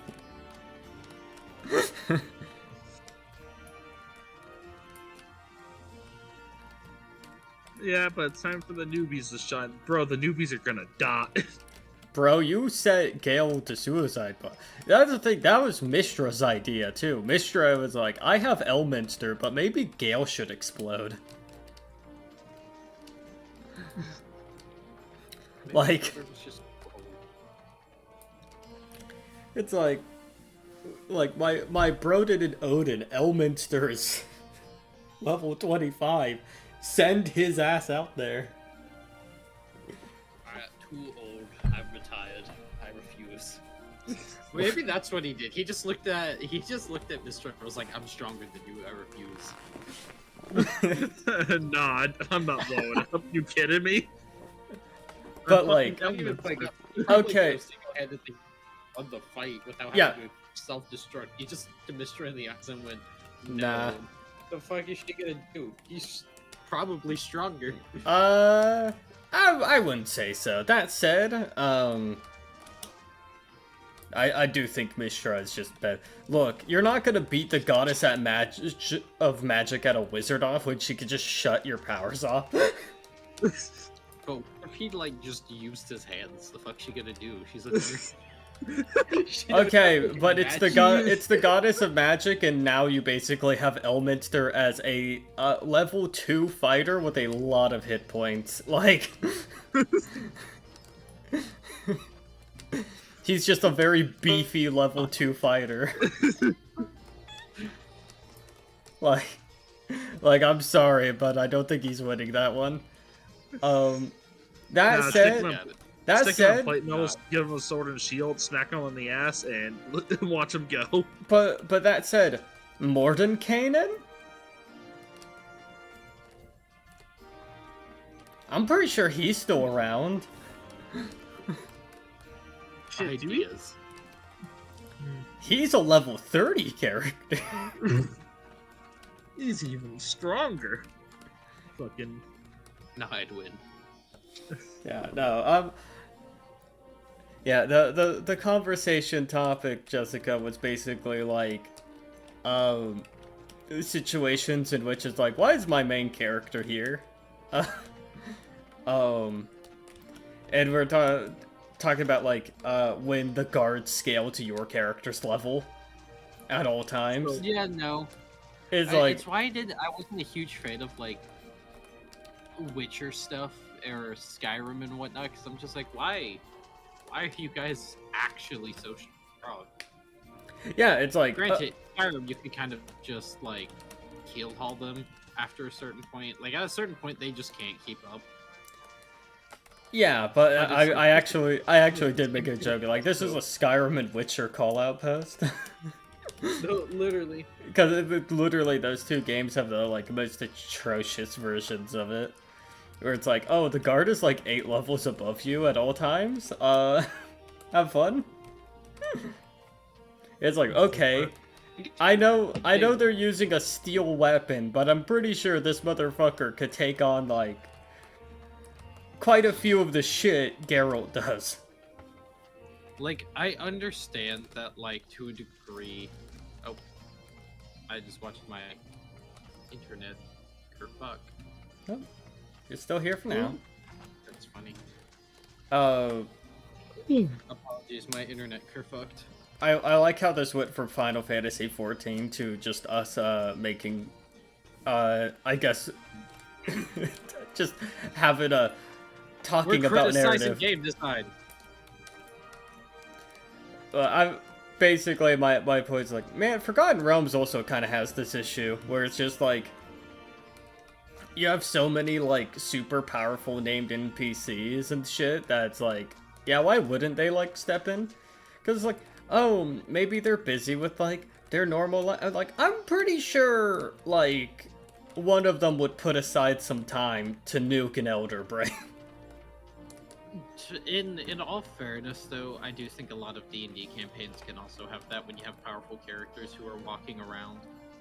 Like, it's just kind of part of storytelling where if you continue past the main character's point, which I will say, there are some cases where you can make the argument that, yeah, the characters would obviously step into this thing, but I'd also like to point out that I do think some people narrow their view in storytelling too much in the sense that the next threat has to be bigger. You don't have to make the next threat bigger. I think a lot of problem that, and this isn't just like with like D&D or like video game related stuff, just stories in general, where I'm just like, if you're following the same character, sure, the next threat has to be bigger and better, but if you're following a new set of characters, if you make it smaller scale, as long as you appropriately showcase the stakes, you could still have a great story. Oh, yeah. Like, dumbing it down from like the last campaign was like saving the world and whatnot. Congrats, you defeated the blah blah blah. Here's the obligatory lich trying to kill everybody. But then you go to the next one where it's like maybe in the midst of what happened last time, like this city's full of corruption and crime, and you're now just playing characters who are fighting that like corruption. It's not world-ending stakes, but it's still there, and it's a reasonable reason why some of the characters who are usually listening to world-ending shit don't really notice the sly corruption shit that's going on in this, like... Or it's not a problem they alone could, like, deal with. Yeah, and it's like... Because it's something more systematic rather than something you could just punch. Yeah, that's why it's Bro, just like I kill liches. I don't know anything about politics. it's why it's like with regards to like it also helps if you make your world super big. Like if the world is like, and I mean like big in a literal sense, where it's like traveling from one city to another is like traveling across Texas type shit, where it's just like there's a genuine reason why some of the most powerful characters may not even be present for some world-ending shit, because it's like there's distances that have to be traveled to reach some of these, and they may not know until like way later. Yeah, one of the things I have, it is kind of funny, because, with, I'm running it in 5th edition, but you guys will eventually see the campaign in Pathfinder, though I swap up some details and shit, so it's not gonna be too big, it's not gonna be a real spoiler, because, you know, things happen differently between two different groups. Yeah. Not just in character decisions, but I also, like, swapped up side quests and shit. And, like, narrative through lines. So, the thing... A thing with the 5th edition version of the campaign is that one of the, great reasons... Because they're like, this is a big world setting. There should be people that should be able to handle this, like, insert threat that they're about this thing that they're, like, essentially hunting. And it's like, someone should be able to just, like, get on that, right? And I deadass put the reasoning of, the people who can literally don't exist at this time. Oh yeah, like, that's another thing is, I do think sometimes a story or D&D campaign, game, whatever it may be, makes the mistake of putting too many events close together. Where it's like, if the old characters are still around, then why the fuck aren't they present, you know? Yeah, where it's like... I am gonna shoot a, actually, you know what? No, there was enough distance between it that didn't... Did all 3 Baldur's Gate games happen within the same century? Yeah, like, they all happen within the same... Shit, you had characters from the previous game and the most recent. Like, yeah. And I do think that Jahara and Minsk being, like, weaker, I think that's probably fine. Or, if not weaker, Minsk, I understand, because, like, all the characters in Baldur's Gate 3 are... were implied to at one point be way stronger, but have gotten nerfed. So it's like, Minsk, that makes sense. Jahara? I don't really know the reason why she's lower level. Would Minsk have been weakened? I don't think he got pulled, did he? No, he got the tadpole, and he does. Minsk actually did get infected. Oh, damn, he really fell for the... Yep. Minsk is not the smartest. Yes, when you go to recruit him, the Emperor's just like, we could just let him die and turn into a mind flayer, and you have to convince him to let Minsk stay. Bruh. The Emperor really does do, like, literally nothing to make you want to keep him around. Yeah, But no, like, whenever it comes to just, like, stories and whatnot, like, even with, like,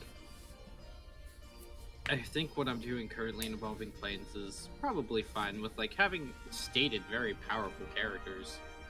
But they're also present, normally, for, like, pretty big events.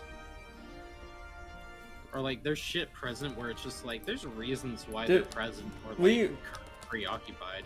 In that campaign, we literally got a first row seat to one of the heroes almost tragically falling if it wasn't literally for Elsa. Yeah, like, I feel like that's another thing, is if, you know, I'm gonna do a little writing tangent here. If you're writing a story, remember to do this. If you have big and powerful stated characters, and you have your characters present, don't just have your characters watch, get them fucking involved in some minor way, so it actually makes the story and reader feel like the stakes are big. To be fair, I think that was just cleric impulse to just walk in on that fight. That's That's fair, but that was also chaotic. it is We could have very well just sat it back and watched that shit unfold. Oh yeah, no, like 100%. And there was a reason why I had full roll. Like, I always, whenever I have big fights like that, or just fights between two characters in general, I always pre-roll the fight, but I always have different... But I always save, like, pretty much every turn. I've done that a few times too. Yeah, so I can look back and be like, okay, if you interrupt at this point in the fight, what the fuck does it look like? Yeah. I also have their fights are normally a lot shorter than they end up being showcased in game, just because I'm also just playing up the yeah, you know, it's a story. It's a story. Like, yeah, most D&D fights are over within a minute, but like, you want to portray that this is a long-lasting epic battle, that it is a real toss-up. Like, you know, you prolong it a little bit. So yeah, in game it would have probably been like a few minutes at most, but you know, you drag it out. They're moving through the city. They're dragging each other through shit.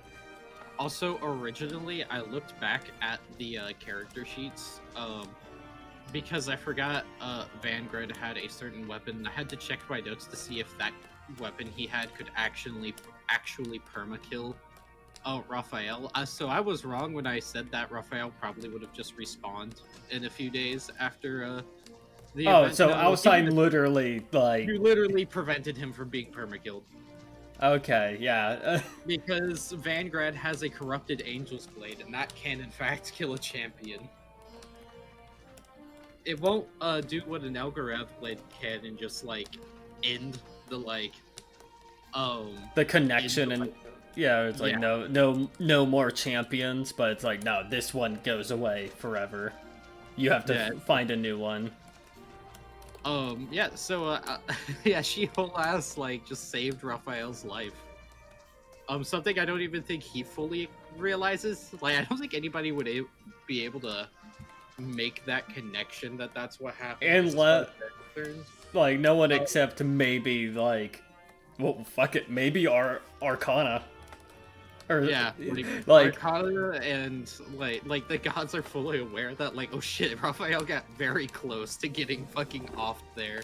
And this rinky-dink kobold from Marathon. It's man, Alcine is very much the, like, guardsman in the Horus Heresy.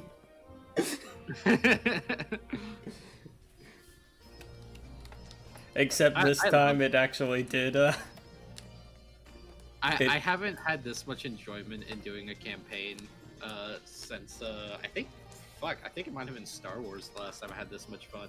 Also, this is a funny way to at the very least, for the moment, lose control of a character. This is a very funny way to, like, alright, you're now playing someone else. They ascended to demigod status.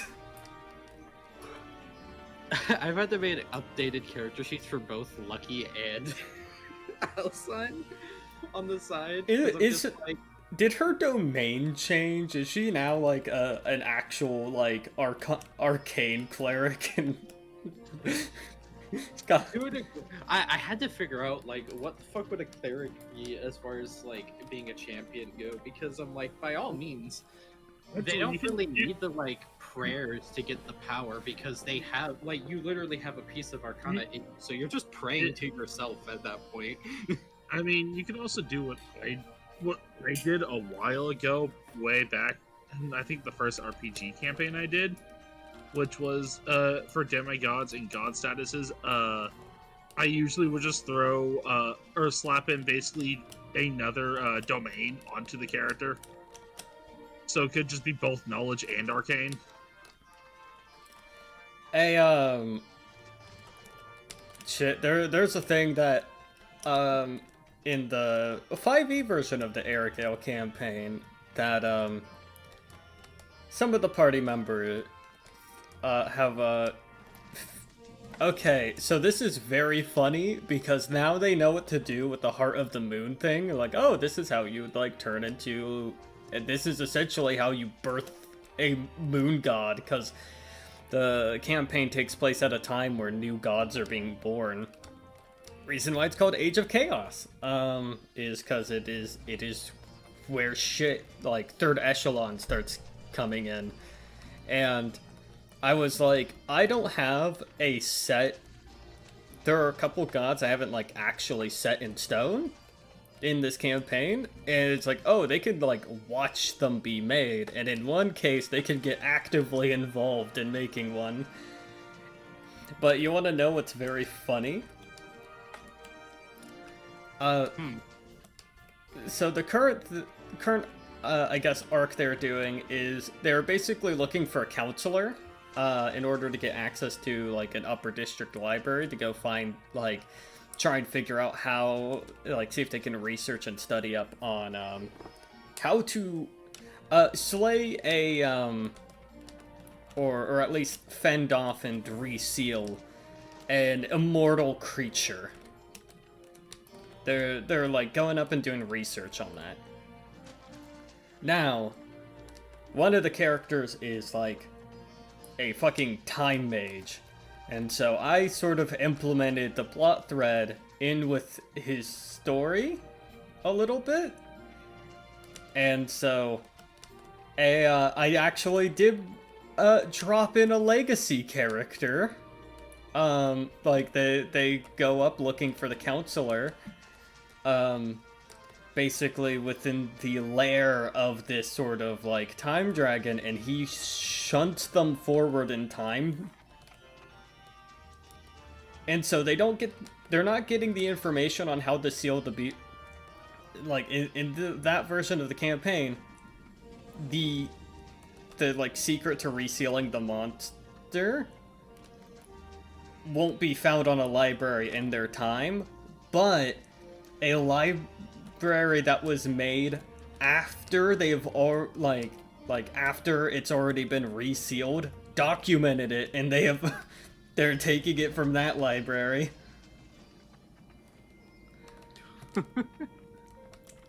And so they're learning. So also I did something very funny, because it's like a little because they're having like a little training arc. I actually did send their ass to fucking Right Feather Academy for a little bit of a training arc, before they get sent back in time, which I did level them up, but I also did something a little funny. We use the 2014 rules in this household for the most part. We sometimes put in a splash of 2024, but for that campaign I specified 2014 only, because as a quest reward, you know, going forward in time, they learned some of the 2024 features as a gimmick. So the wizard has like an improved version of the Flash recall shit. Well, there's two wizards. There's a time mage and then an evoker. The evoker learned a Flash recall. There we go. The time mage didn't get any 2024 feature. Wizard did not get a lot of 2024 features. They got like 2 things. That character. Timey-wimey shenanigans. I am so excited to do the 3-parter. Oh man. Like, we got fun characters. I showed people in chat I was going to be playing for that, because I mean, I didn't say I was going to be playing that for a D&D game, but I'll just show them back on screen. Hell yeah. I'm really proud of this art. It's so good. It is very good. I'm like, I was cooking. Cooked so hard with that. Oh, it's also the, like, with the one with the text version. Oh yeah, like, genuinely, one of my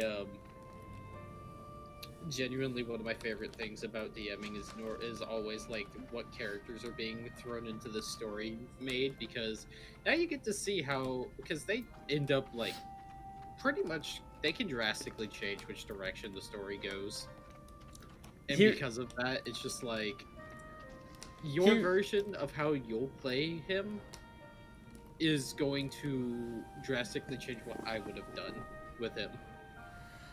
Oh yeah, cause I think you're just gonna be having him be like just a regular man, but I'm like, actually I want to play as him, like player version, no longer like an NPC, and I kind of wanna play that fall from grace, but also I'm gonna start from a point where he's already kind of in like a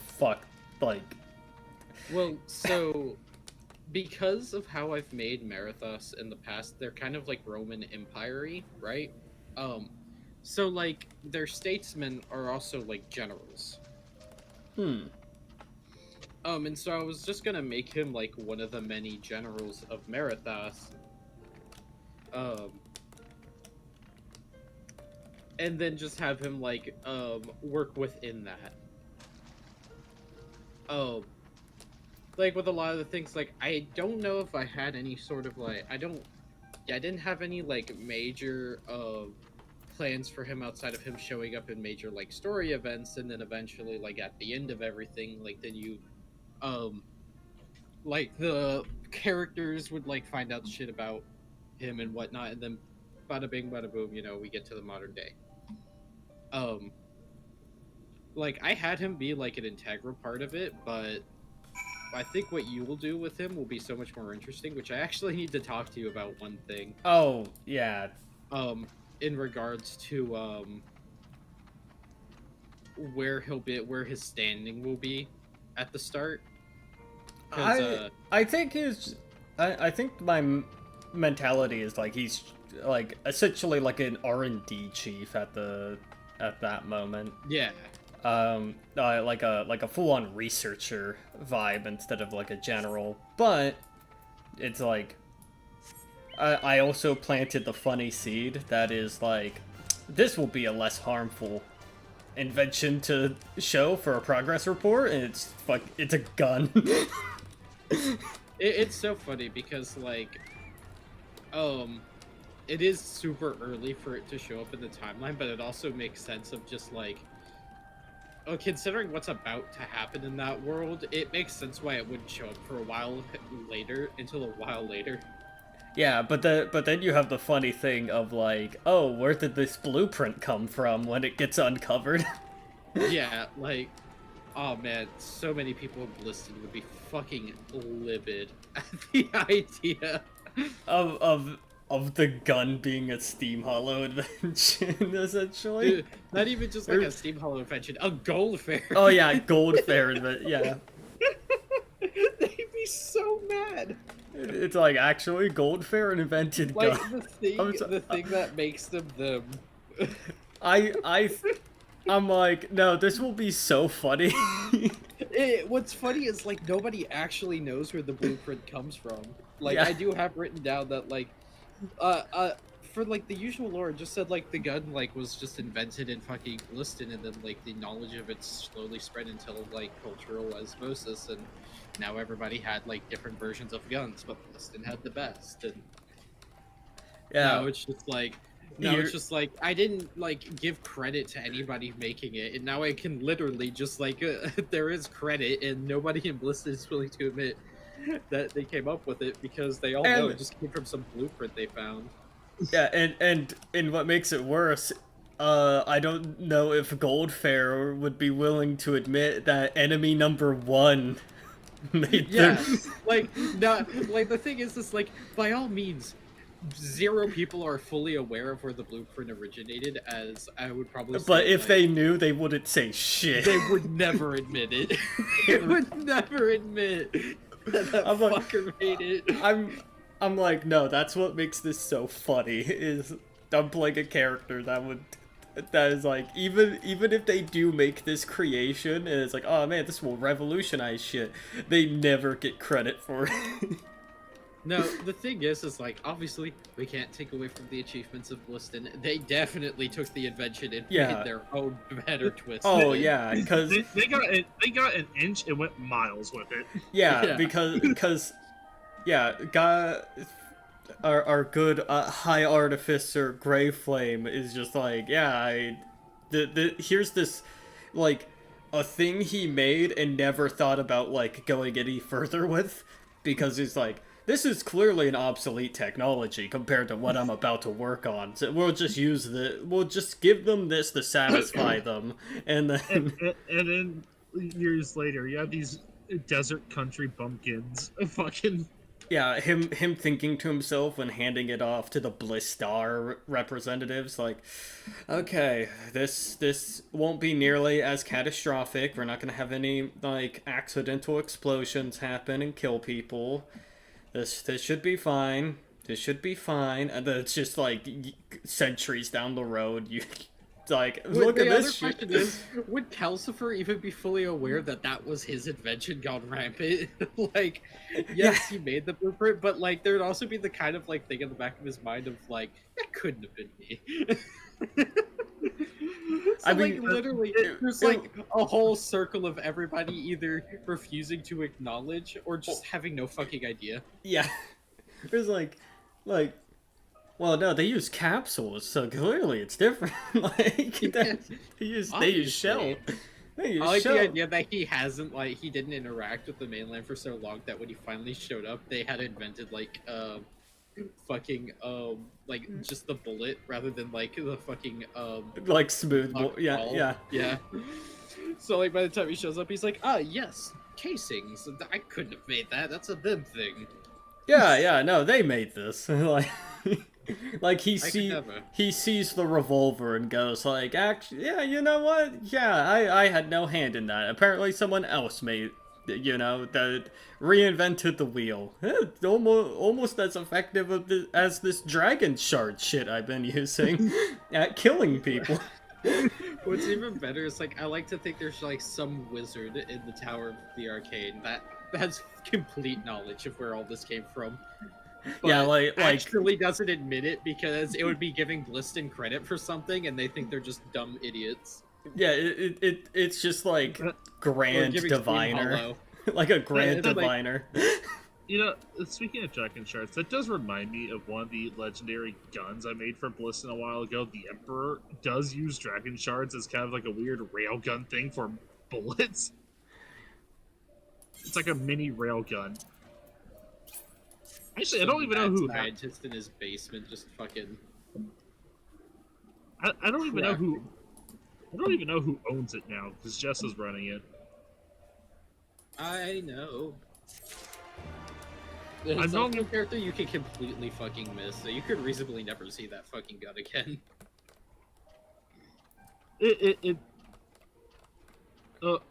Look, in this Evolving Planes walkthrough, if you haven't picked up the gun by this point, congratulations, you messed it for the rest of the game. Go fuck yourself. I kind of like there is like I do have it on a person who will probably only show up once, and if you don't start shit with them, then you'll never fucking find it. Because I do have them do shit like after a certain point. Oh yeah. It is going to be fun that I'm going to be playing in this one world setting the full spectrum of alignments. Because you have Alcine, who is super stoic and good-hearted. You have Adeline, who's like is not like a terrible person, but isn't like you know, they're not like a goody two shoes. They're like, no, they have issues. They're like, but all in all, you could see them turning towards the heroic. If like, you know, enough time, you could see a natural progression into like an actual like hero type character. You know, give them enough time. And the right stimulus. They could also, you know, down spiral. They're kind of like in that middle, and then you have this like guy for the thing where I'm like, I'm fully intending that this guy, like, starts off kind of, like, okay, but, like,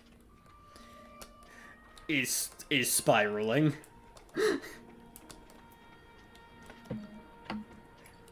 like we're playing a character, like I'm playing a character that, like, doesn't sleep anymore, doesn't eat anymore, and he used to do those things, and it's like his body won't let him sleep. Like, like, his long rest is him just staring at the ceiling motionless for 4 hours before he gets bored. Like,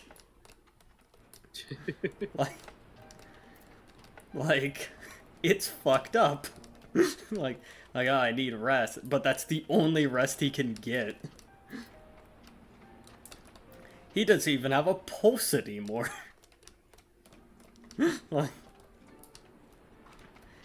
like, this guy he is right now having a decent manage on things. You know, like, we can't...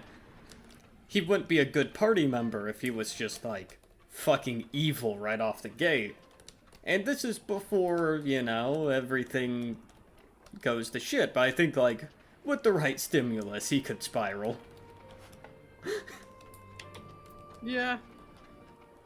I will also point out that kind of funny, him being one of the only characters in that setting that is an actual historical figure, it is kind of funny that he has 3 mechanics that makes him really good with death saving throws, meaning if he gets KO'd, like, he can...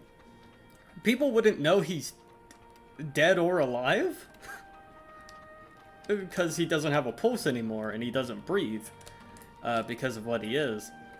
So, like, if he gets knocked out, it's like, oh, he's dead. And they walk away, but he literally just pretty much auto passes death saving throws. Like, he always gets back up. Unless you, like, do something extra. It's like, it is kind of funny. Like, you could get him out of a fight, but you have to take in some serious effort to actually kill him.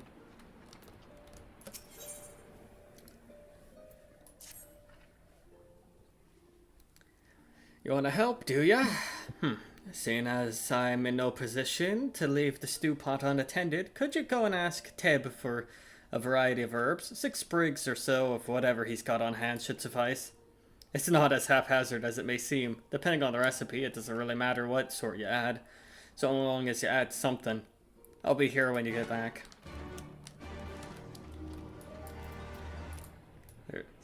But yeah, I'm gonna be playing the full range of alignments in that one setting. It's like true hero to... It could turn into one?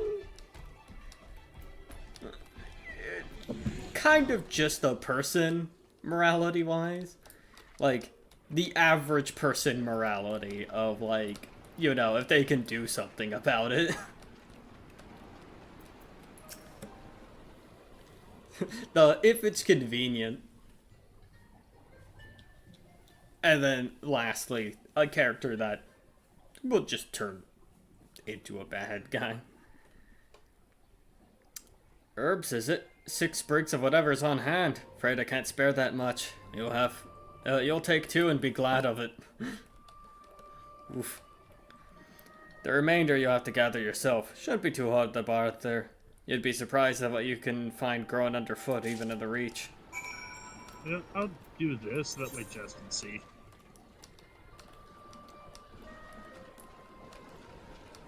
I am currently on Spark. Ah. I do not know what you are doing. But yeah,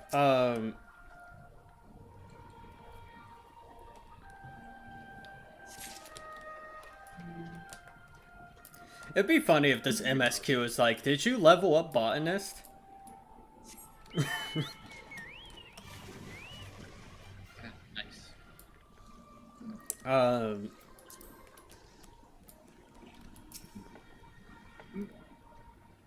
Oh yeah, I also wanted your opinion on the colors. If this would be kind of fitting for the cleric I am. Right.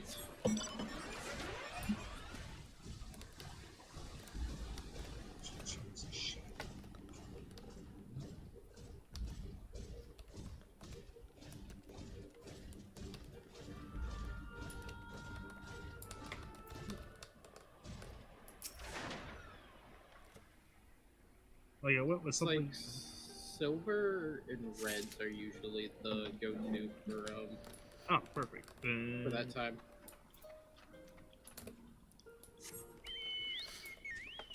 I do think it's very funny that in the case of our good Professor Greyflame out here, he's I grabbed there are like 3 things he has that I grabbed for a completely unrelated reason, but all interact with death saves. As like, oh, it gives this benefit and this benefit. And so, in trying to do a build in which he's able to actively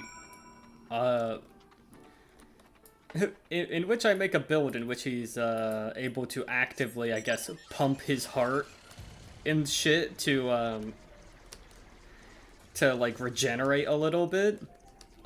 He has a weird it is kind of funny that mechanically speaking that like he has a weird form of plot armor. Which, you know, the only named character that we know does show up later. Kind of funny. Yeah.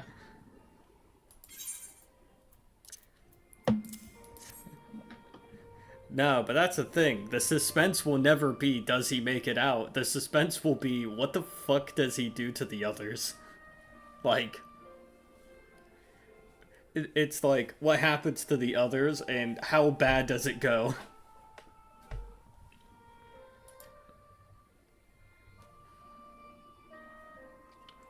Too many village... But a man can't fight on an empty stomach, can we? So we partake as we must, and we never lose sight of the dream.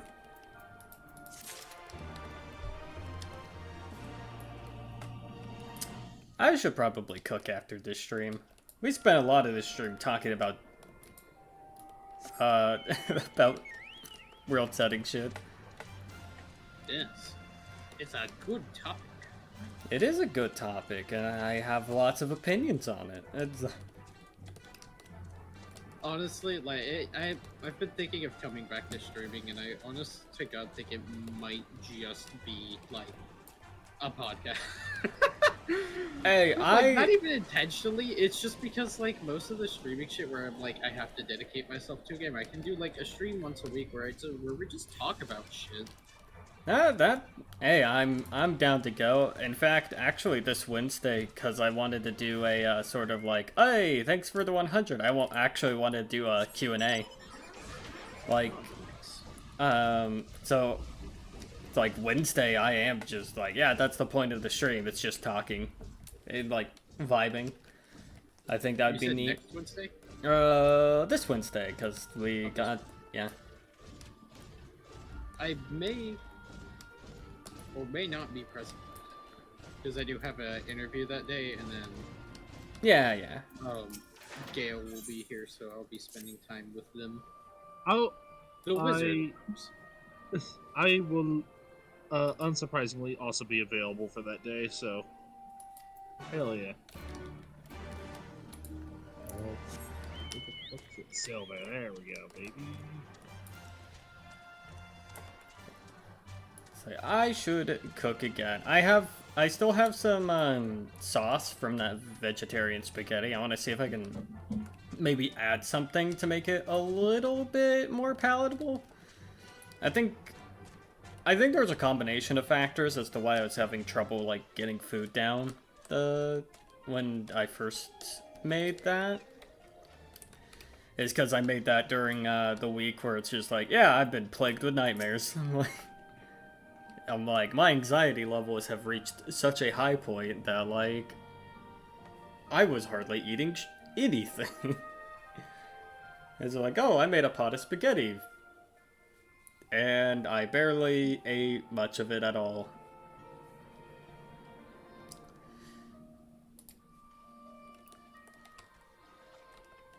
That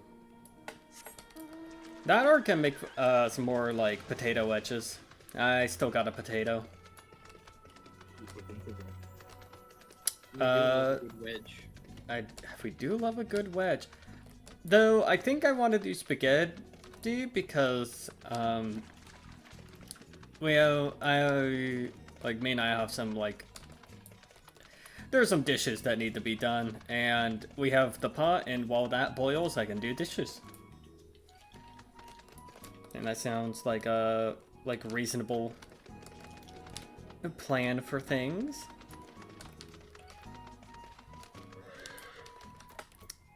I felt really nice today because I was all like dressed up in makeup and a nice little outfit, and I went on a big walk and I had fun.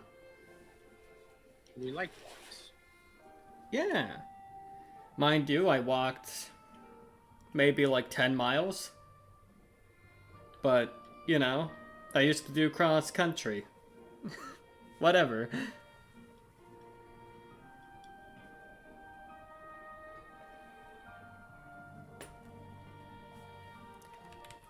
It is funny that I'm like, thanks for the 100. I think we went down one person. That's kind of funny. Whatever, we still count it. We're counting it. We're counting it. That just means you'll go get the 151 a little later.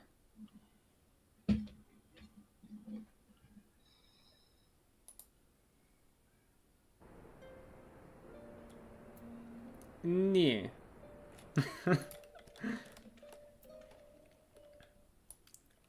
I might do something different for that. I do like doing like my like how I do goals is just like milestone at 50, 100, 150, 200, and then go up like and then like increment it to like so from 200 to 300, 300 to 400, 400 to 500, then like 500 to like 750. Like I think that would be like the increment. Not that we'll ever go that high if any algorithms have anything to say with that. Dickheads. The algorithm is rude. I do wonder how many people see my art on Blue Sky think, oh, they're probably big. They don't need like any more addition to their following. I'll see their shit later, and they just like never see it. Do people do that? Because I always like just so it's stored up. If I need to see it again, I'll go back through my likes, and if they don't have as many followers as I thought, they get a follow. It's also just because I'll be scrolling through it, and I'm like, I can't do this now, but I'll do it later. I'm like, I feel like that's a thing that happens more often. Like, I definitely, like, I know I'm more willing to, like, oh, this is like an up and coming person. Like, I'm more readily, I'm more readily give that out. Like, not that I don't give, like, big people follows too. It's just that, like, you know, I am more excited to see someone up and coming than someone that's like already established. It's like, yeah, you're already kind of doing well. Like, if that makes sense. Yeah, I get you. Especially because like I'm gonna be filling my timeline with that stuff, and I'd rather fill my timeline.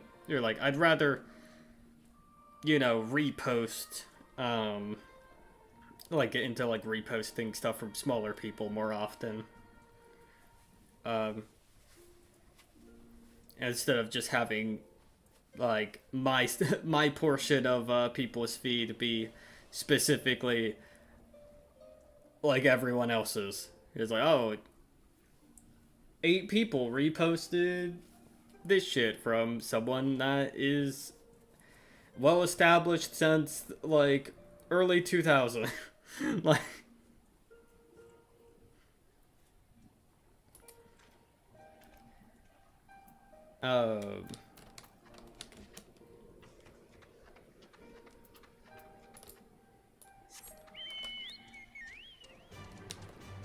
I do think it's kind of funny that in this expansion, there's a little moment where a guy's like, you probably don't remember.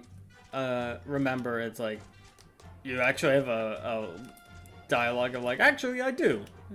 It's like, because one of the NPCs is a guy you help way back in A Realm Reborn. Like, we're talking first half of A Realm Reborn. Like, first storyline. And you get all the way to Stormblood, and it's just like, hey, you probably don't remember me. It's like, actually, I do. I'm like, yeah, because I was like, yeah, you're from, like, Quarry Mill. Like, wasn't your...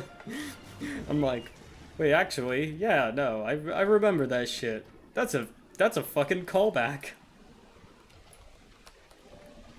Which I do like that this, the story of this game really does, like, bring shit back.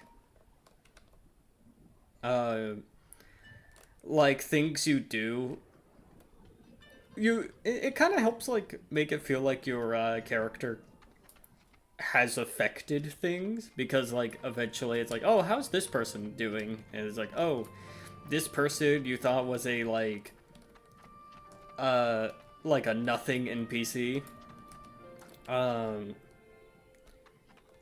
like, yeah, it's now, you're now like 100 more hours into the game, and, yeah, they're back.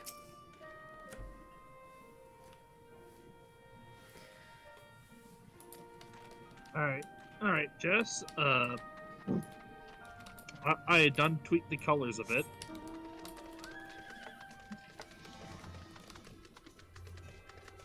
Let me take a look. See, ooh, nice. It is silvers, blacks, golds, and yeah, just mainly just silver, blacks, and golds.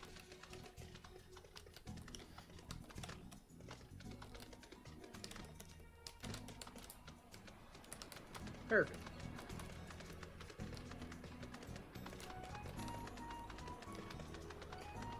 I do think it's funny that under the, like, Calcifer art, there's just Driscoll going all caps. Hear me out. That shit was so funny to me.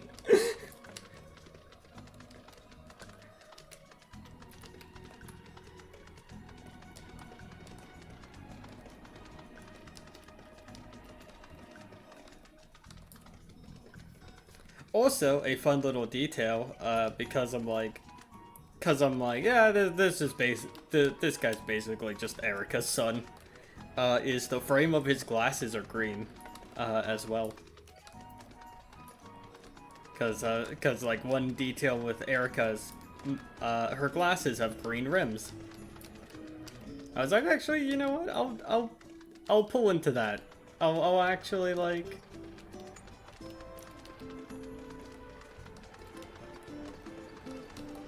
I'll set that thing in stone. Like, actually, no, they are related. Fuck it.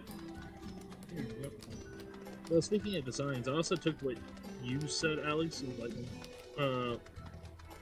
when you fucking around with Hero Forge, you actually did make, instead of going like black scales, went for like a dark steel color, but there's like a bit of like that metal reflection. Hell yeah.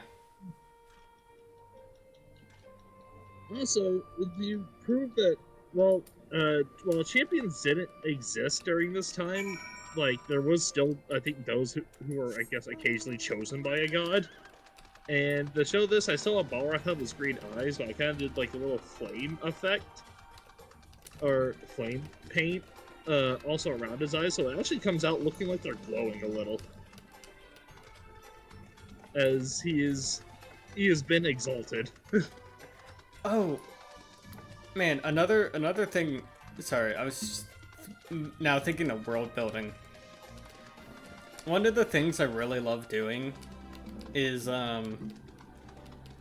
okay, so I get into, like, I go into straight up insane, like,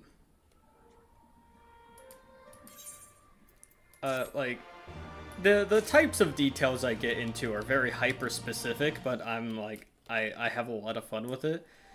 is it's the sort of like, hey, you have let brain do brain thing. Like, hey, what's the tourism scene like? Hey, what do they eat? How's like living conditions? Like, I really like messing around with that. And I actually, funny little thing, it's gonna be more refined for the Pathfinder version of the campaign, but when you guys mess around with Ericale, there's just a lot of like tourism related shit. Like, oh, here's the different inns you can stay at, and I give like a little description of how they are, and I actually do give bonuses depending on like where you stay or what you eat, like small little morale bonuses. Now, actually, funny enough, I've been doing something similar for Mechana, but always adding the fucking word. All right. Instead of like, all right, how's the tourism now? It's like, all right, how was the tourism here? Like, yeah, it's like, well, not now. How did like, people? Yeah, for that campaign, it's a very different situation where it's like, asking the question, how do they live? It's like, well, how did they live? because that will also bring up different, just small environmental shit, like, because like there were tourists on that fucking night when all the monsters came out. Like, eventually you guys will come across whatever the fuck happened to them.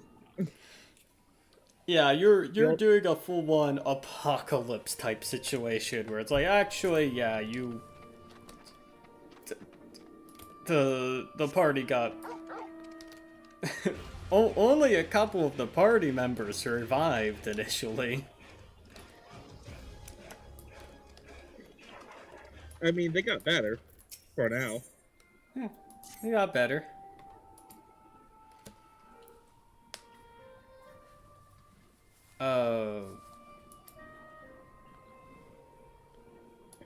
Also, the one thing I do like about doing the campaign, since it's mainly restricted to the city, it's also, even though it's a little bit different than one, it's still basically a one massive dungeon crawl.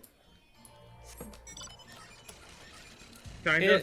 It's a very like isolated scene.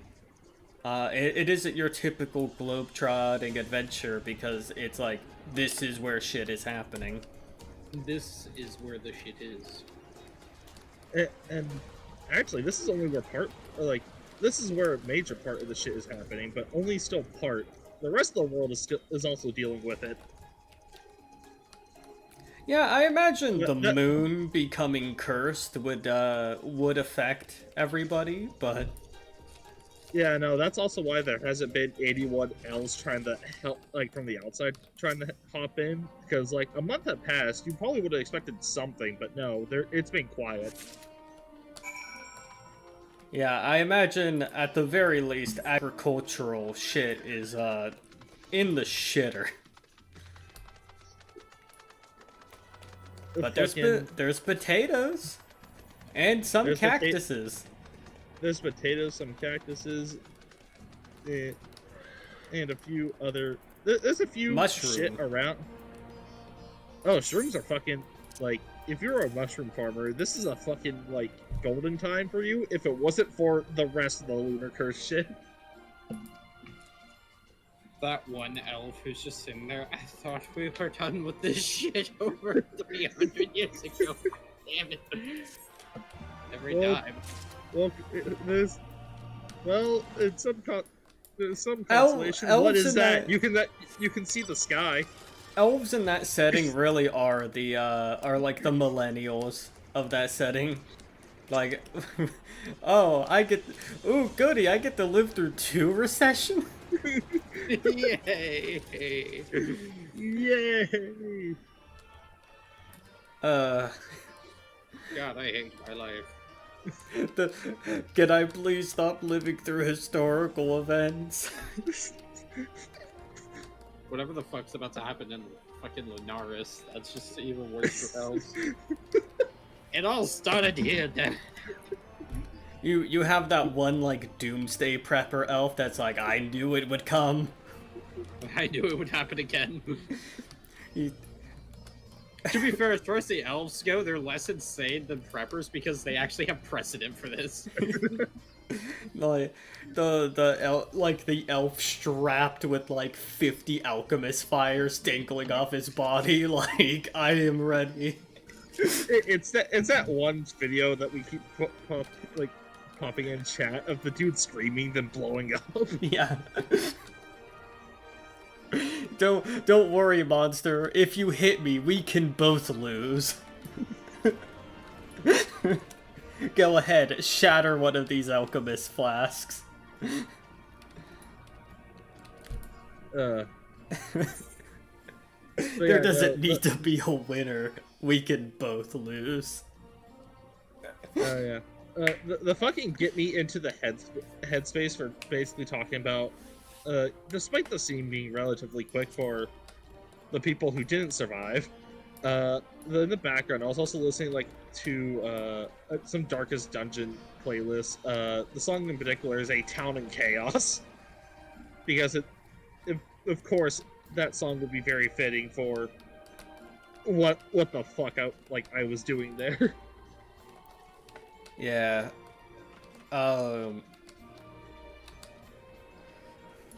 Also, taking a note from Final Fantasy XIV, and surprisingly not Dungeon Meshi.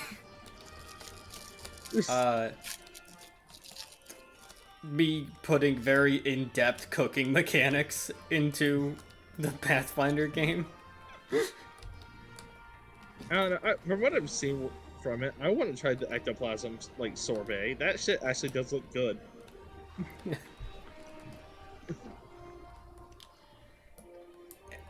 Now with hold that, on a minute. Why does the slap? and with that, I think I will end the stream here. Gone a little overtime, and that is mostly just us talking. But that's fine. Honestly, I saw you were doing quests, and once the conversation started, you started doing what the classic gamer thing of being in a conversation while playing is just wandering around. Yeah, just pacing. Dude, it's so funny that me pacing in real life translates to the game when in conversation. Oh, fucking same. I do that all the time as well. Yeah, I'm stimming. Anyhow, we'll figure out what the fuck Alphino wants from us next week. I'll see you guys then. Hey, Twitch, you can find me on YouTube. Hey, YouTube, you can find me on Twitch. I do art on Blue Sky. I'm going to be having a commission sale in a bit for the winter season. It's $5 off if it's winter themed, and $5 off if you're putting multiple characters, like Bundle. Yeah, well, you know, for that sharing mood.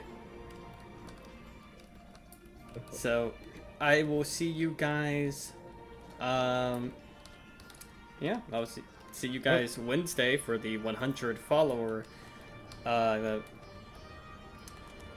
milestone stream. And yeah. Also, before we head out, I just wanted to give all the viewers a good luck and trying to sleep tonight. I put a zombie spawner underneath your floorboards. Have fun with that.